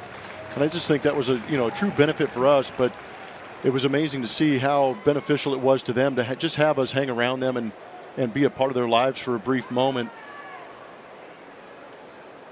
We had a chance here with the Houston Astros every time we went through D.C. to go to Walter Reed Hospital and visit with some of the veterans and some of the wounded warriors out there. So that was truly a blessing to go out there and enjoy the company of them and see how hard they're working after coming back from their service. Tyler White becomes the Astros' third hitter hit by a pitch today. All right. I'm keeping it.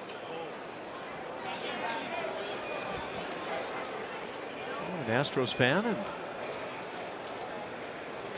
formerly of the Marine Corps. That takes some guts. So you got to go out and meet some of the folks out there in the San Diego area. That's it is humbling, isn't it? Absolutely. Marwin Gonzalez at the plate.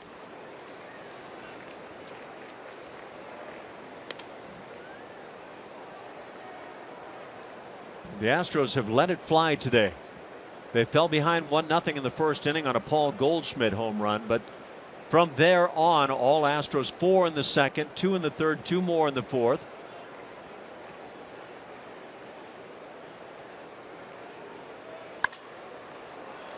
Popped on the right side, and that will find the seats.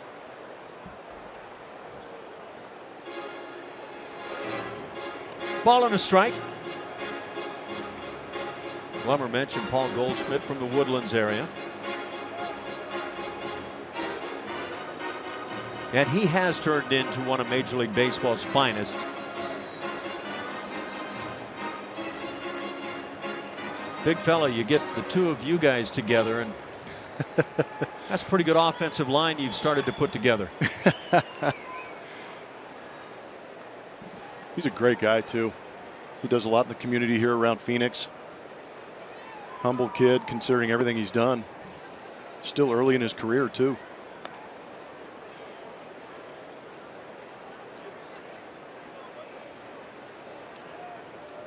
Carries himself like there's nothing special going on there. In terms of Major League players, he's been very special.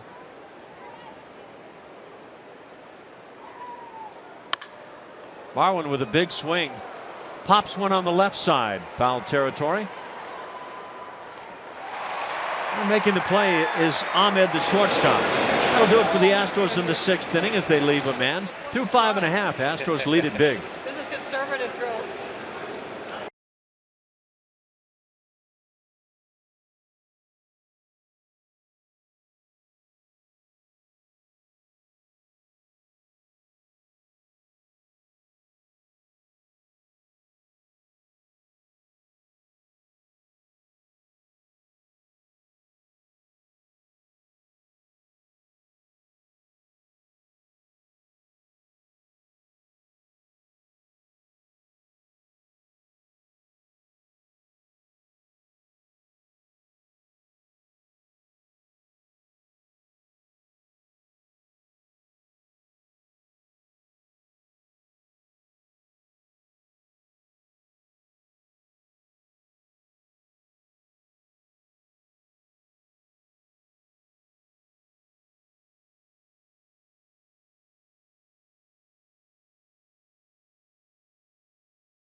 To the bottom of the 6th. The Bayou Bash, presented by HEB, is coming this Saturday, and the bash is open from noon to 3 on the Crawford Street Plaza and features live music, crawfish, cold beer, and plenty of fun for everyone. To get tickets, visit astros.com/Bayou Bash or call 1-877-9-ASTROS. Ash. Thank you, Julia. You staying loose out there, Julia? I like these warm cities. Isn't that nice? It is nice. Of course, you're going to hit the I saw actually where they're about to hit the 100-degree mark here a little later in the week. Oh no. It's coming. Well, we'll get out of town just in time. I think we're going to be gone before it hits. I'm enjoying the roof here today. Colin McHugh works with an 8-1 lead here in the 6th. Top of the order, Gene Segura at the plate, followed by Michael Bourn, Paul Goldschmidt.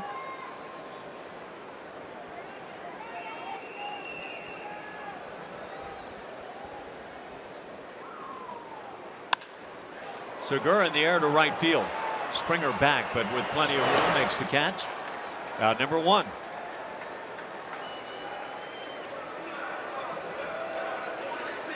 Right fielder, Michael Bourn.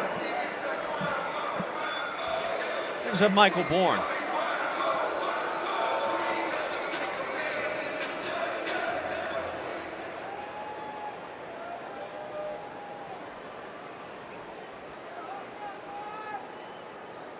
Batting average has taken a fall, 379, but just brief appearances now since being called to the big leagues.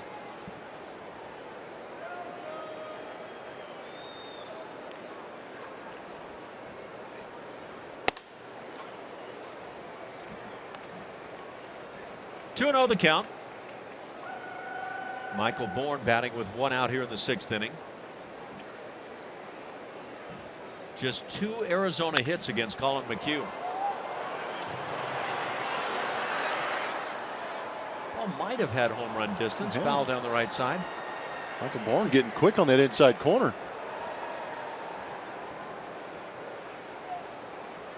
Colin McHugh doing a great job pitching with this lead, by the way. Really aggressive in the zone. He's got 62 pitches. 44 of them have been strikes.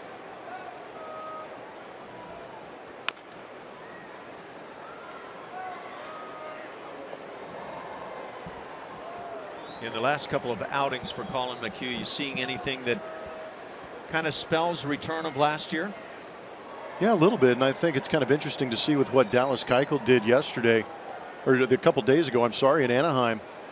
Pitching extremely well, getting back to that ace level type work that we're used to seeing. But Colin McHugh, that start against Baltimore, there was a lot of talk about how he had really depended on that cutter and maybe lost that release point on the fastball. We've seen him miss to the arm side quite a bit, but really got back behind the baseball, doing a good job of pumping that strike zone, doing a good job of elevating that fastball with some late life up in the zone, beating some of those Baltimore hitters. Once he established that, was able to go to the breaking ball and put some guys away down in the zone. But the strike percentage for me right here has been real nice.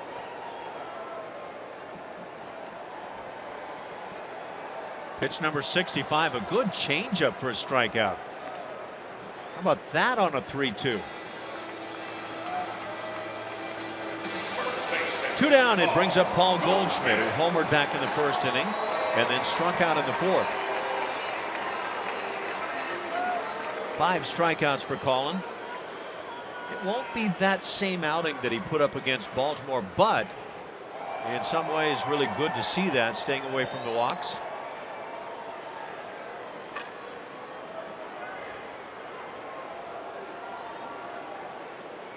Actually, that was a series I missed. That was Lance McCullers that had the big walk day, also striking out 10.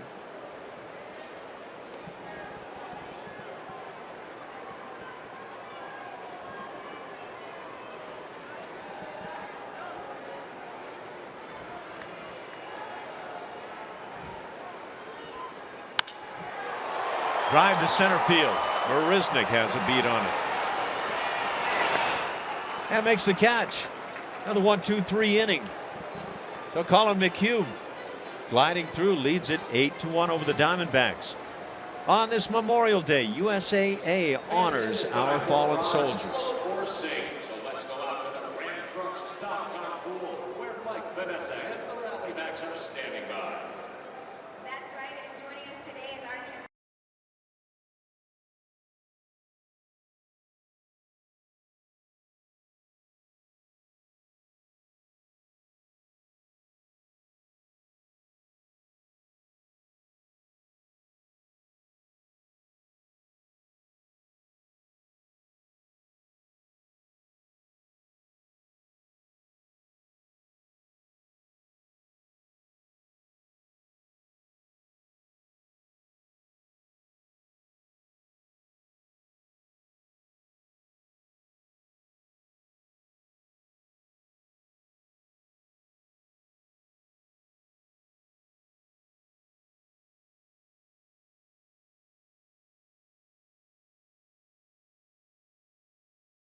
Our Toyota Tundra playing to win. You know, the Astros probably owe this big day to Ash, who set this all up, talking about balancing this lineup out.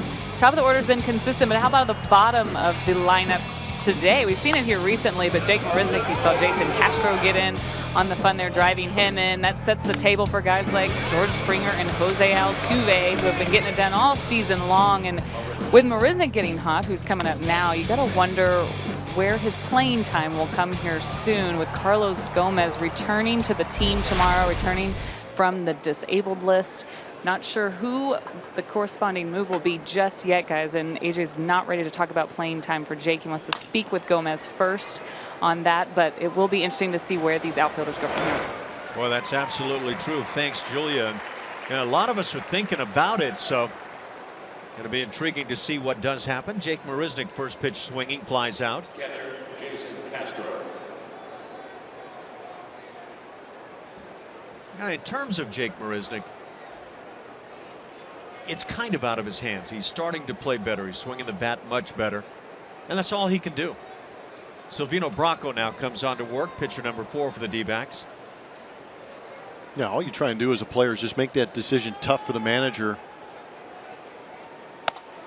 And I think Jake Marisnick has done a good job of taking advantage of the opportunity. I know the overall numbers at 175 aren't all that great, but here in recent days, since Cargo has been gone, Jake has really stepped up his game, played a pretty good center field again. Bats coming around, so he's doing some good things. And you got to look at the club, too. They're playing good baseball, winning some tough series. Look, they've won 5 of 6 coming in.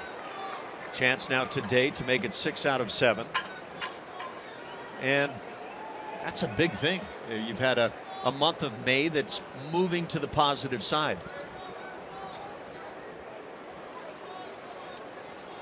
And again, you and I have talked about it. That's all this club can do the rest of the way. They got off to a poor start, and you can't change it. Yeah, you just need to ignore it. And A.J. Hinch is always talking about it. You hear a lot of managers talk about it. Just win the series. That's all you're concerned about. Just break up that season into each series.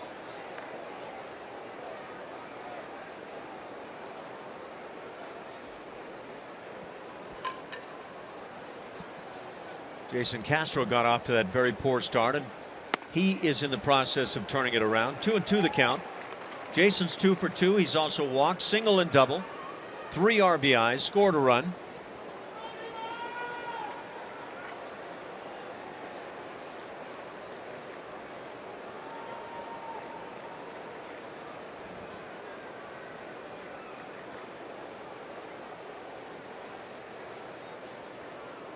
Seven 17 in April, 15-12 now in the month of May. Colin McHugh. You can only go out and try to win today's game, and he's done a heck of a job.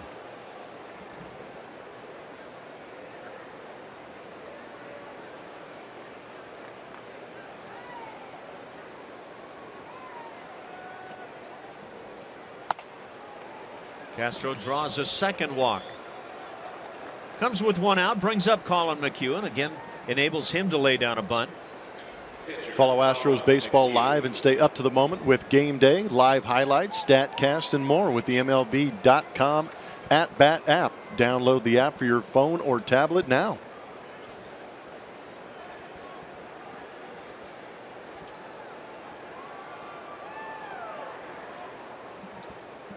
Colin has 2 sacrifice bunts on the afternoon.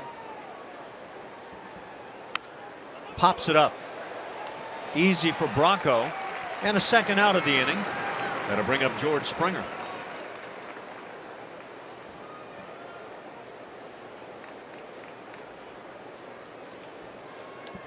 Right fielder, George Springer.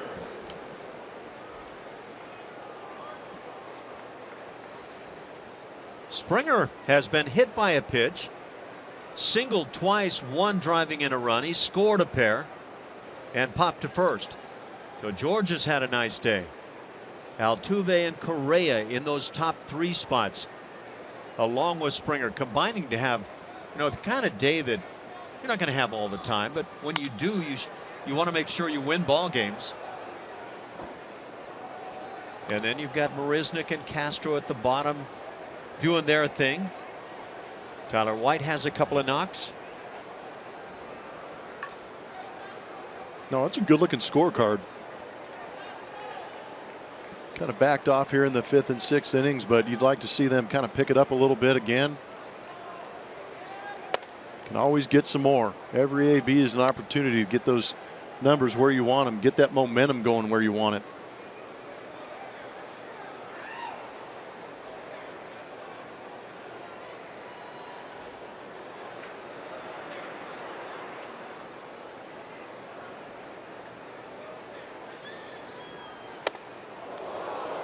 You don't want that to happen. Gets George, doesn't it? 3 Astros hitters have been hit with pitches today.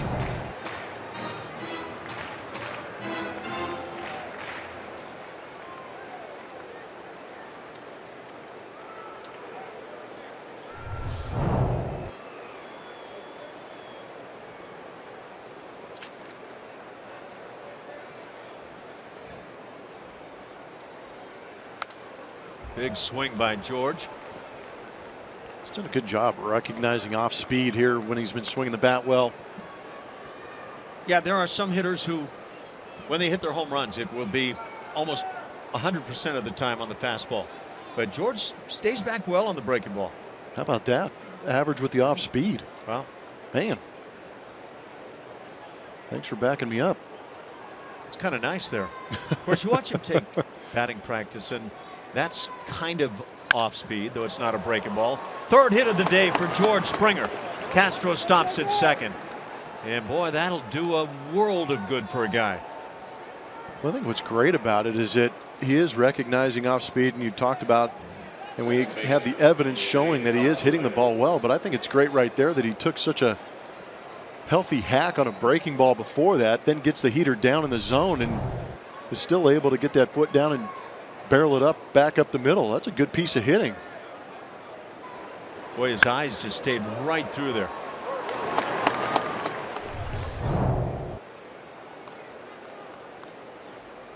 Twelfth Astro hit.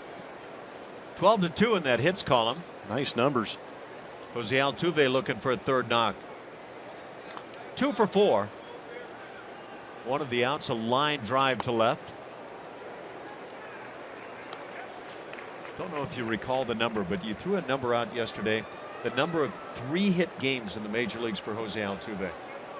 Was it at 88 or 89, including? It was a number that to me is just, ridiculous. Part of a really good dream I once maybe had. It was 88 3-hit games, and possibly counting. Of course, had the 4-hit game yesterday. Since the start of 2014, George Springer with that 3rd hit now has 12 3-hit games. Yeah, with Altuve right now, it's stay tuned, isn't it? Could add to that total. Ooh. Good swing. And those are the kind of swings you can take in a ball game like this too. You got a 7-run lead, 1-1 count. You can guess. You guess right. Go ahead and let it fly. And Altuve was going for number 10 right there. Boy, some of these fastballs from Bronco are coming right back into right-handed hitters. That was a good swing at one that was coming right back to Altuve. Yeah, that was the don't get cheated swing. Right on the hands with this one.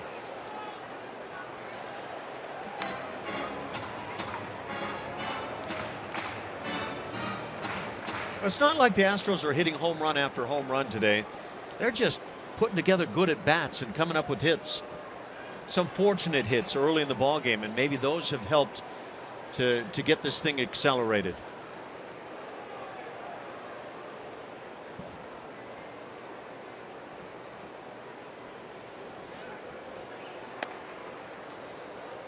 Two balls, 2 strikes, 2 outs here in the 7th.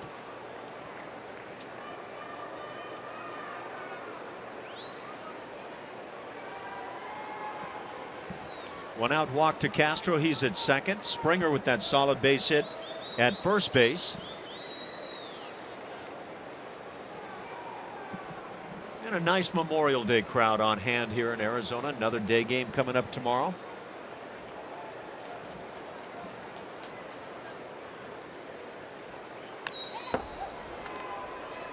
That's good for you guys. Finally a day getaway game, huh? Kind of sort of had one yesterday. We've had some really late ones on the year. Yeah. There's been 2 getaway games that I've been a part of. Watch that guy in the back. Hey! Got a wake-up call right there. Those hands are coming up just a little bit late.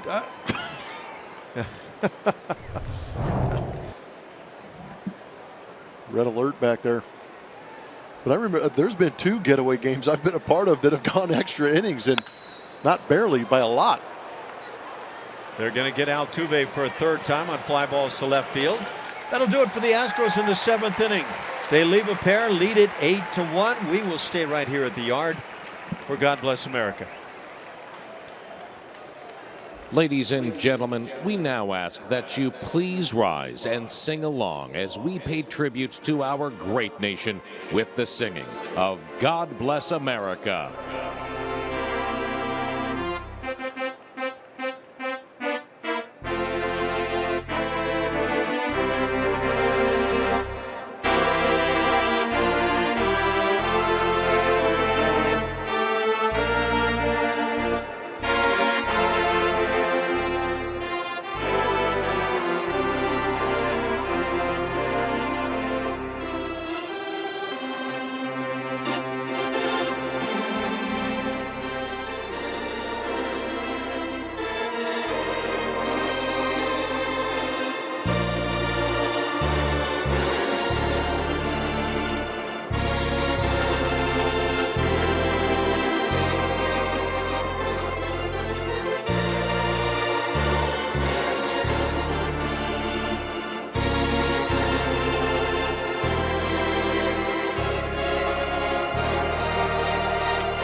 And again, thanks for joining us on Memorial Day. And big thanks from all of us to those who serve us. Astros enjoying an 8-1 lead as we go to the bottom of the 7th inning. Cleanup man Jake Lamb at the plate has walked and grounded out. Colin McHugh has been outstanding here this afternoon.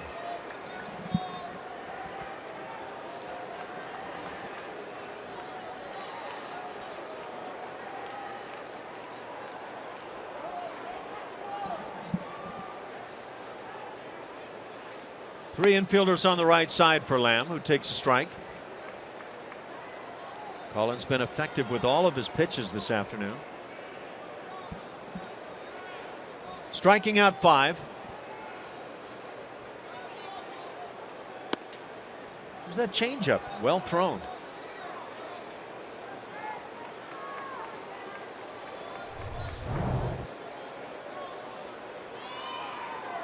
Man, that was really nice.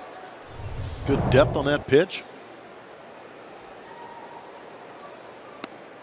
Spots the inside edge.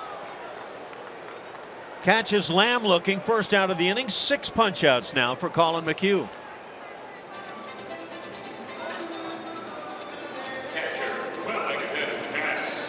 Brings up the catcher, Wellington Castillo. Has a 1-for-2 day going. Collin is going to petition to wear that camo hat the rest of the year, I think. I'll sign it. Yeah, from what we've seen today, let's go.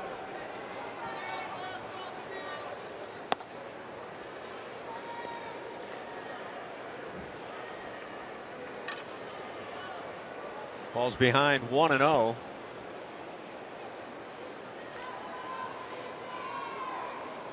Really? Collin has driven that ERA down for the moment down to 4.73. Now that's a lot of great work from Collin. Such a tough way to start the year. Man. I mean, immediately right out of the gate. Popped up on the right side. Is there room? Tyler White comes over and doesn't get there early enough and probably had no shot. He just disappeared. There he is. Glad he came out of there unscathed. Sometimes you go into those dugouts and down those steps, catch an ankle wrong.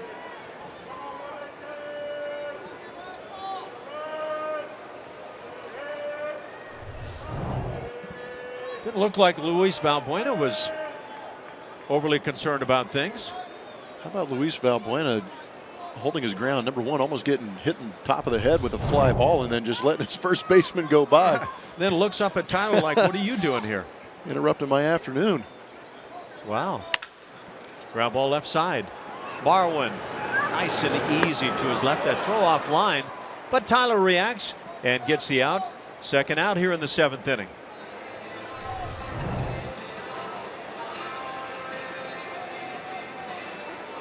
Wow. What are you doing?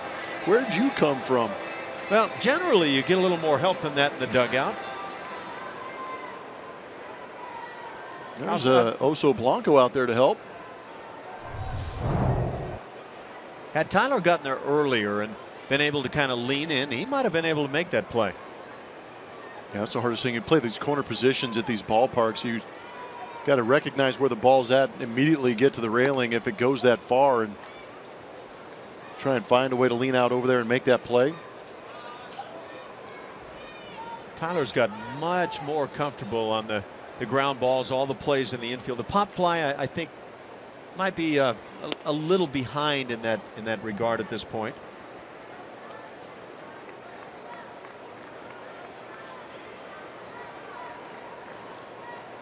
Chris Owings 0 for 2.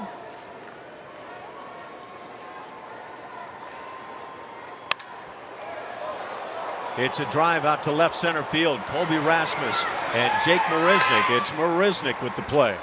And a 1-2-3 7th inning. Collin McHugh has been throwing those together today, 4 of them.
Telecast is presented by authority of Houston Astros, LLC, and may not be reproduced or retransmitted in any form.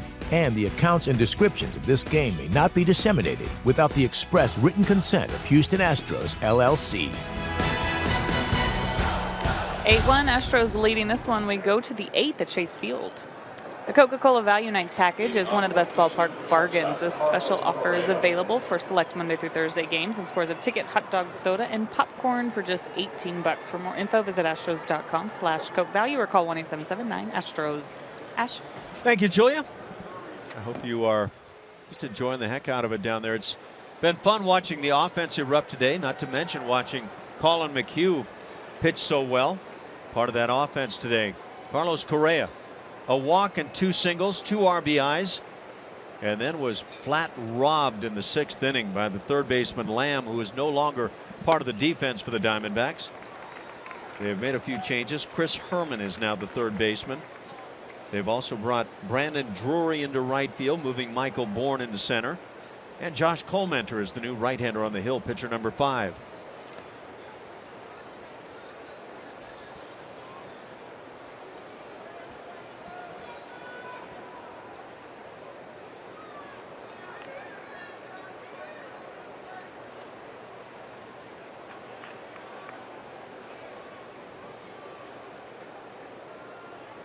"30 years of age, Colmenter."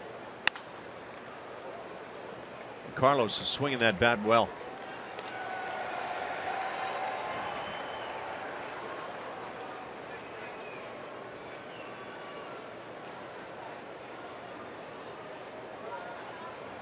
Colmenter from Homer, Michigan. 6th year in the big leagues.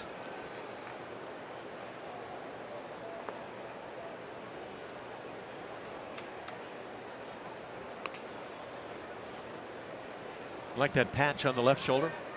Yeah, it's great. I think they've done a wonderful job with these uniforms. Actually, it looks really nice, doesn't it?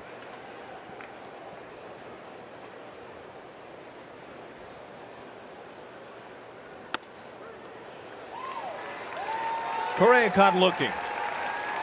This has a question about the call.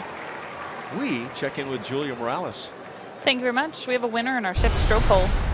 It was a fun one today as we look back at the celebration the Astros had right here at Chase Field last October as they clinched a postseason spot. We asked you what your favorite 2015 Arizona celebration was. No surprise, Colby Rasmus and his shirtless party won. You beat me. You sound disappointed. A little bit. Don't forget, though, the bobblehead. It's June 4th, this Saturday. They're giving away the Colby Rasmus postseason bobblehead.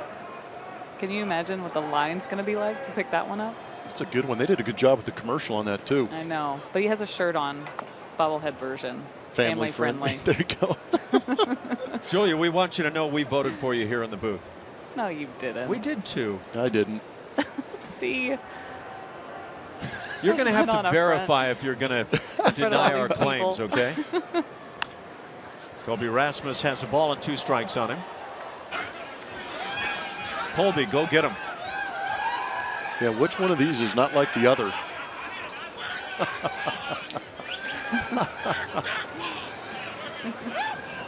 He was a fantastic interview that day, too. You were standing right there, and they wouldn't touch you. They were scared to death of you. I was just on the fringe. I was on the outside. Julia was soaking wet, and you were just dry like... She's a little more aggressive. She's like in the mix. I was kind of on the outskirts, just letting the boys enjoy their time. I wasn't about to get in there and get messy. 3-2 now on Colby. I'm going to have to talk to some of the boys and find out why they were so scared of you. They weren't scared. They were doing a good job. They were actually helping me out because that's the first time I've actually been able to do like an interview type process thing. And it was kind of a crazy atmosphere. But every time I grabbed a guy, they came over and gave me some great comments. It was awesome. Colby stings one through the shift on the right side. Well, Colby Rasmus joins the party. He's 1 for 5 with this base hit. Yeah, she got right in the line of fire. When Julia I got crushed from the second I walked in there. From the moment you were staying dry, we noticed you would just walk right in where the champagne was flowing. I wonder how many bottles of champagne I was wearing by the end of that. Look, I had just gotten in there. I hadn't even interviewed anyone yet at that point. Did that dress survive? It did. Wow. I thought for sure that the people at the dry cleaner were going to look at me a little strange. They probably talked about me when I left, but. Tyler White backs away, takes a strike. 2 hits for Tyler, a couple of singles. And he's been hit by a pitch. He could use some of these days. 237 the batting average. Backs away again, takes another strike.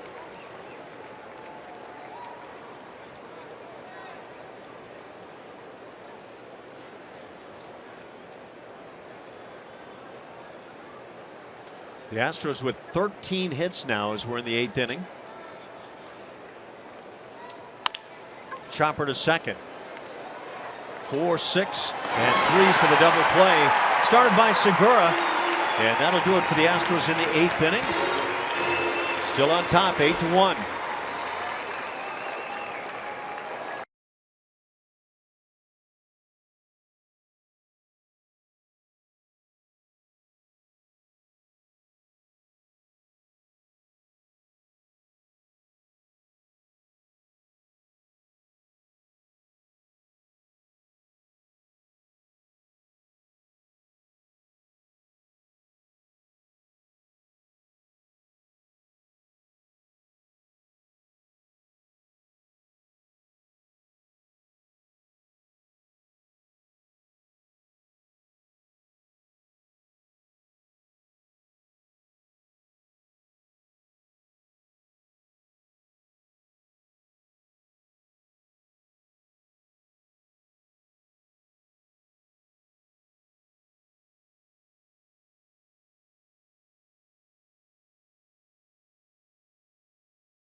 To the families of those that serve, we thank you as well.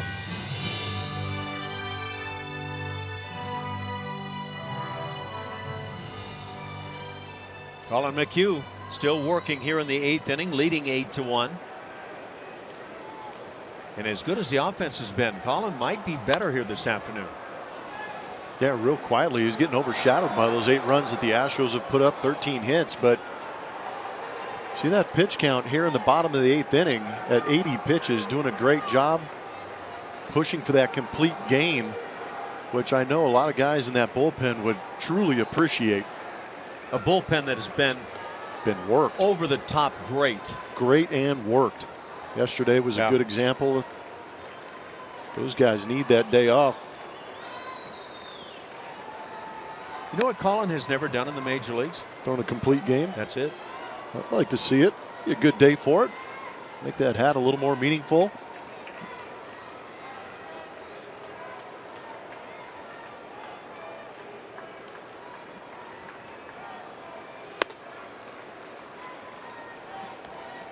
High heat on the 1-2.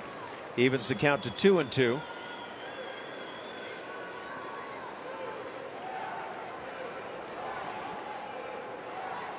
Seven, 8, 9 for the Diamondbacks. Yasmani Tomas at the plate, and he's down on strikes. With 1 out, we check in with Julia once again. It's your favorite part of the day, Ash. Let's I love name it. that Astro. I Brought to you love by it. your local Honda dealer. Let's see how tough this one is. Uh-oh, Blummer's on there. Acquired for Jeff Blum. Oh, I know this one. Once had a ball. He was drafted as a second baseman. Tweet us your best guess. Yeah, he's the one that. What in the world is that supposed to mean? Once had a ball. That's what you're supposed to figure out. I already know the answer. I want one of these days where Julia doesn't get informed who it is. And then we'll turn the tide. Traded for Jeff Blum, huh? Yep, he's the reason I was cast out of here in December 13th of 2003. Day after my first daughter was born, I was traded away from the Astros. Not that I remember it or anything. No. Somebody handed you a note just moments ago. Nick Ahmed grounds out to short.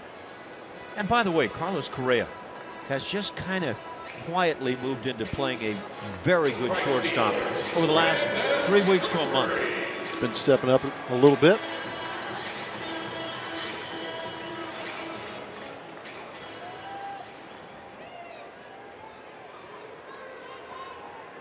With 2 down, Brandon Drury stands in, first at bat of the day. This is the 9 spot, the pitcher spot.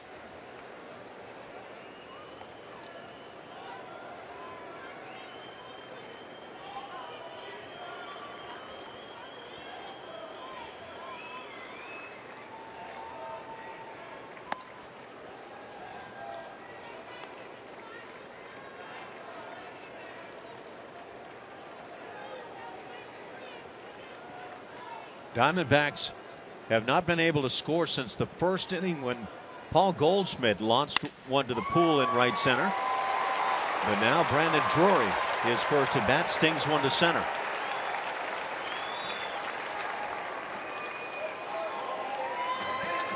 Were you traded for another infielder? I'm actually trying to look you up. Nope. No, I got traded to the Astros for an infielder, but I did not get. Well, that But might not give the it trade away. that we're talking Yeah, about that here. trade we were talking about. No, it was a pitcher, but he was actually a relatively good athlete.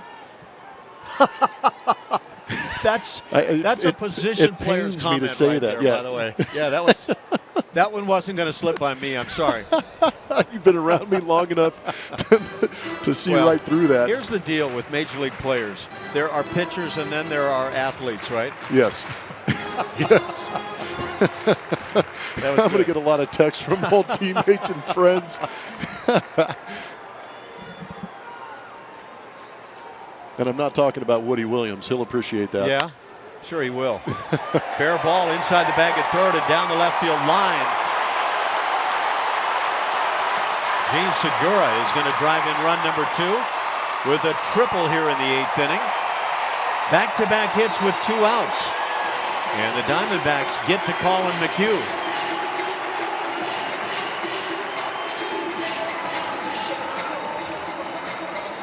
For Segura, his first hit of the day.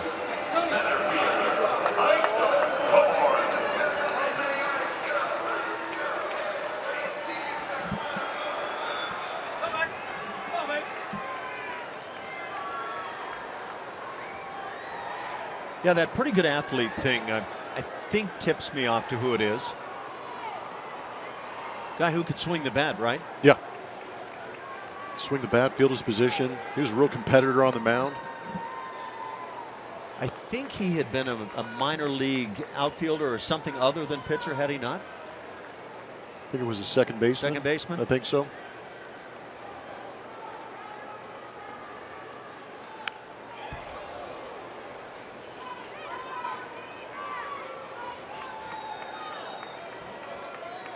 I like the way they've added some extra screen here on both sides to protect on balls like this one.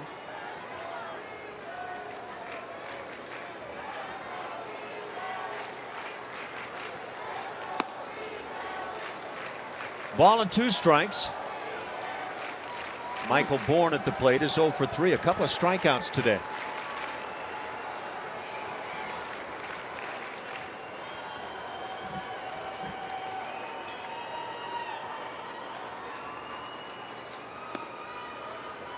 Good changeup. He hasn't thrown many, but he's thrown them well when he has today. It was a better job of laying off it by Michael Bourne.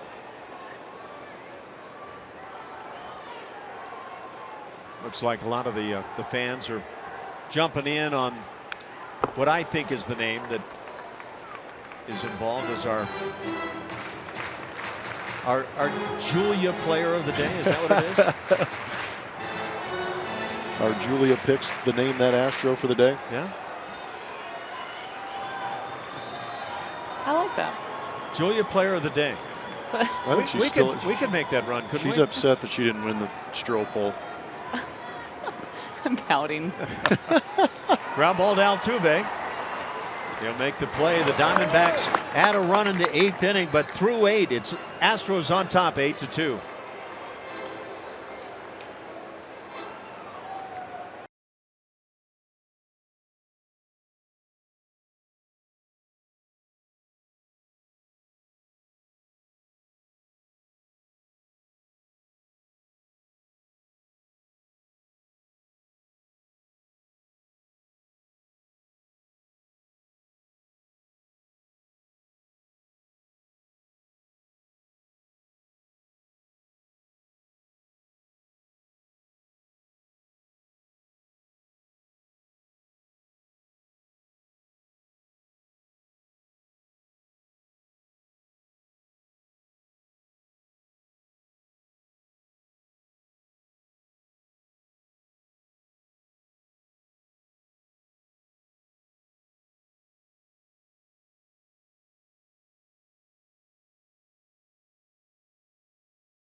Chase Field.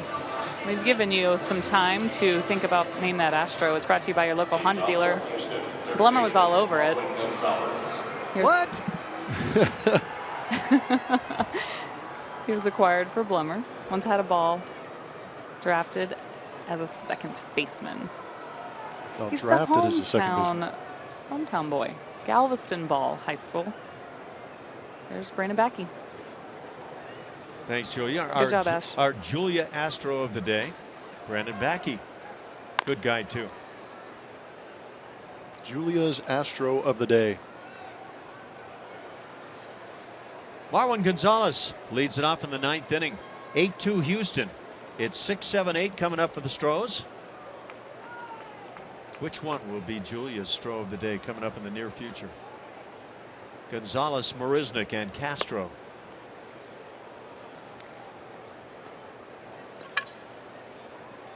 She's been putting in work on that too. Those have been some tough clues, good answers. Once had a ball. Help me with that one. I think it had something to do with Galveston. I'm not sure. Hey, Julia, I need you. It was Galveston Ball High School. There we go. Okay. Of course. She does know her stuff. I told you.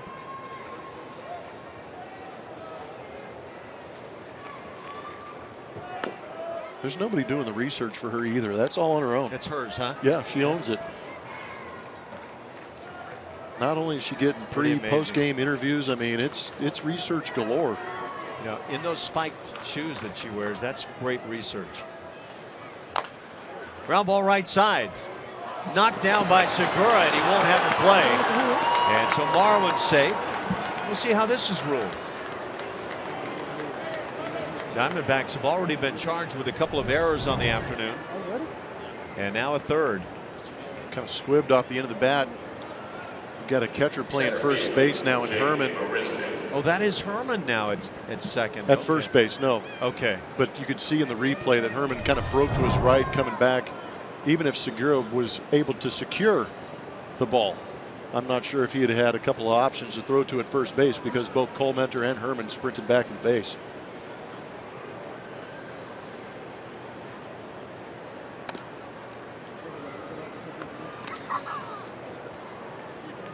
Jake Marisnick, a resurgent Jake Marisnick. 1 for 3. He's been hit by a pitch, doubled back in the second inning, and scored the Astros' first run of the day.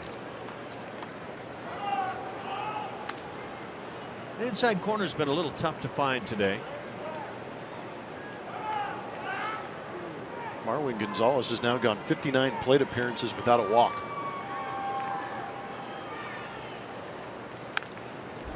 He's put up some unique numbers this year. Just what in the last month hit his first home run that ever had a man on base through his career. All solo shots. 20. I'm trying to remember how many there had been.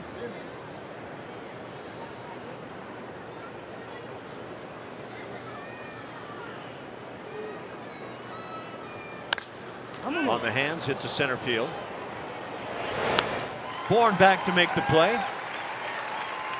First down of the inning.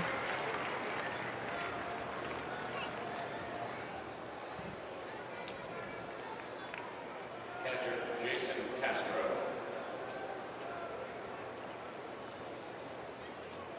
Marwin has 28 career dingers, and it may have been the most recent one that was the breaker, but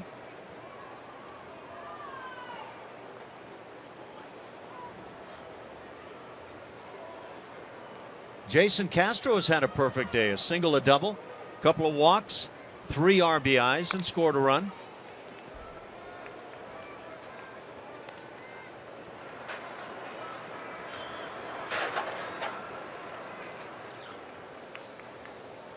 Told first 25 were solo for Marwin, so he's hit a few since. Yeah, but it's still a pretty good stretch of solo jacks.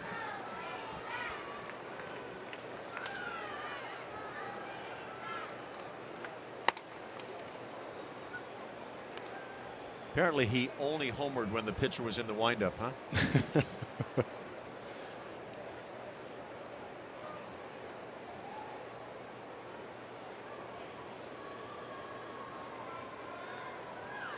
Cole Mentor to the plate. Ground ball right side. It will be a 6-5-3 double play, and that'll do it for the Astros in the 9th inning. To the bottom of the 9th we go. Astros lead over the Diamondbacks 8-2.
Southwest Airlines. Transparency, low fares, nothing to hide. By Lexus. The new 2016 Lexus ES and ES Hybrid. It's next level luxury. And by USAA. For those who gave everything that we may breathe free. We honor you.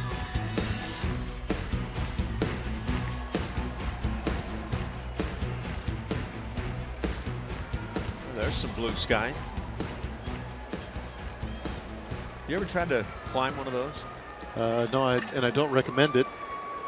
You say that implying that you have. Oh no, it was it was the competitive nature that I see in you. For the Diamondbacks, Chris Herman leads it off. This is the 3 spot on the order. Paul Goldschmidt occupied that, went 1 for 3. That won a big home run back in the first inning, gave the Diamondbacks the early lead, but it didn't last long. 4 in the second by the Astros, and they were not to be headed.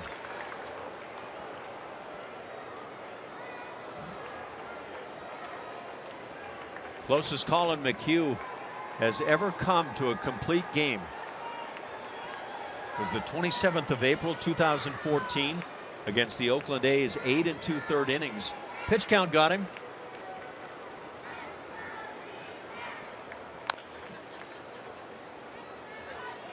Has an 0-2 count on Herman.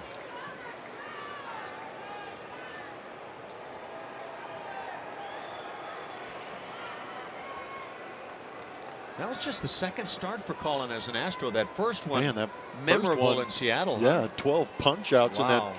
first appearance as an Astro pitcher. Welcome to the club. Curveball, the appeal, nets a swing. And there's a strikeout to start the 9th inning.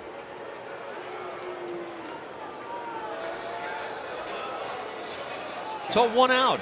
Colin now with 8 strikeouts. 8 punch outs, 8 1/3. Got a great line going, only giving up 4 hits in this game. Good breaking ball. Herman unable to pull back. It's a good look at that strike zone too. Still throwing strikes, showing good command. Works it to the cleanup man, Jake Lamb, who hammers one right field, and it's not coming back. Well out of here. Run number 3 for the Diamondbacks. Solo dinger by Jake Lamb. His 8th of the year.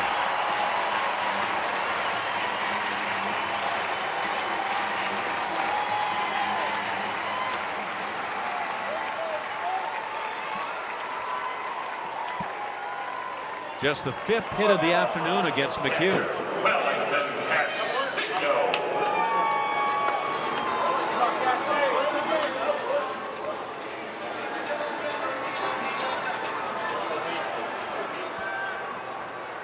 Colin trying to get ahead with that first pitch fastball. Jake Lamb all over it, barreled it up, drove it out of here. 102 pitches on the afternoon for Colin McHugh.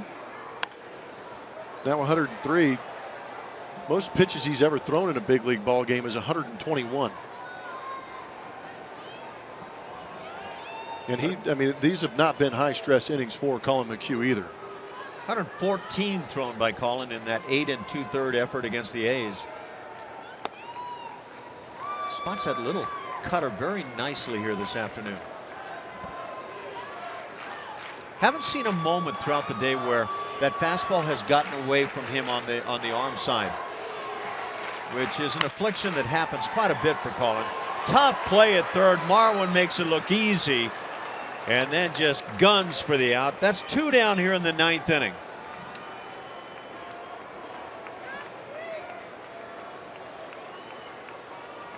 That was a really nice play by Marwin. You could see him kind of trying to judge and read that hop. Did a good job on the backhand side of. Almost looks like a player swiping at it, but what he's doing is getting on top of that short hop. It was a great job. Good look at it right there. Like you said, there's such comfort after you realize that ball's in your glove. Yeah. You can wind up a little bit, make a good strong throw. And Colin must have some comfort.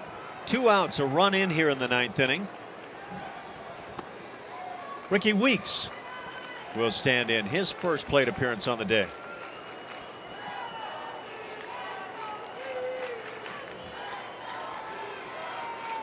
Been around the game a while.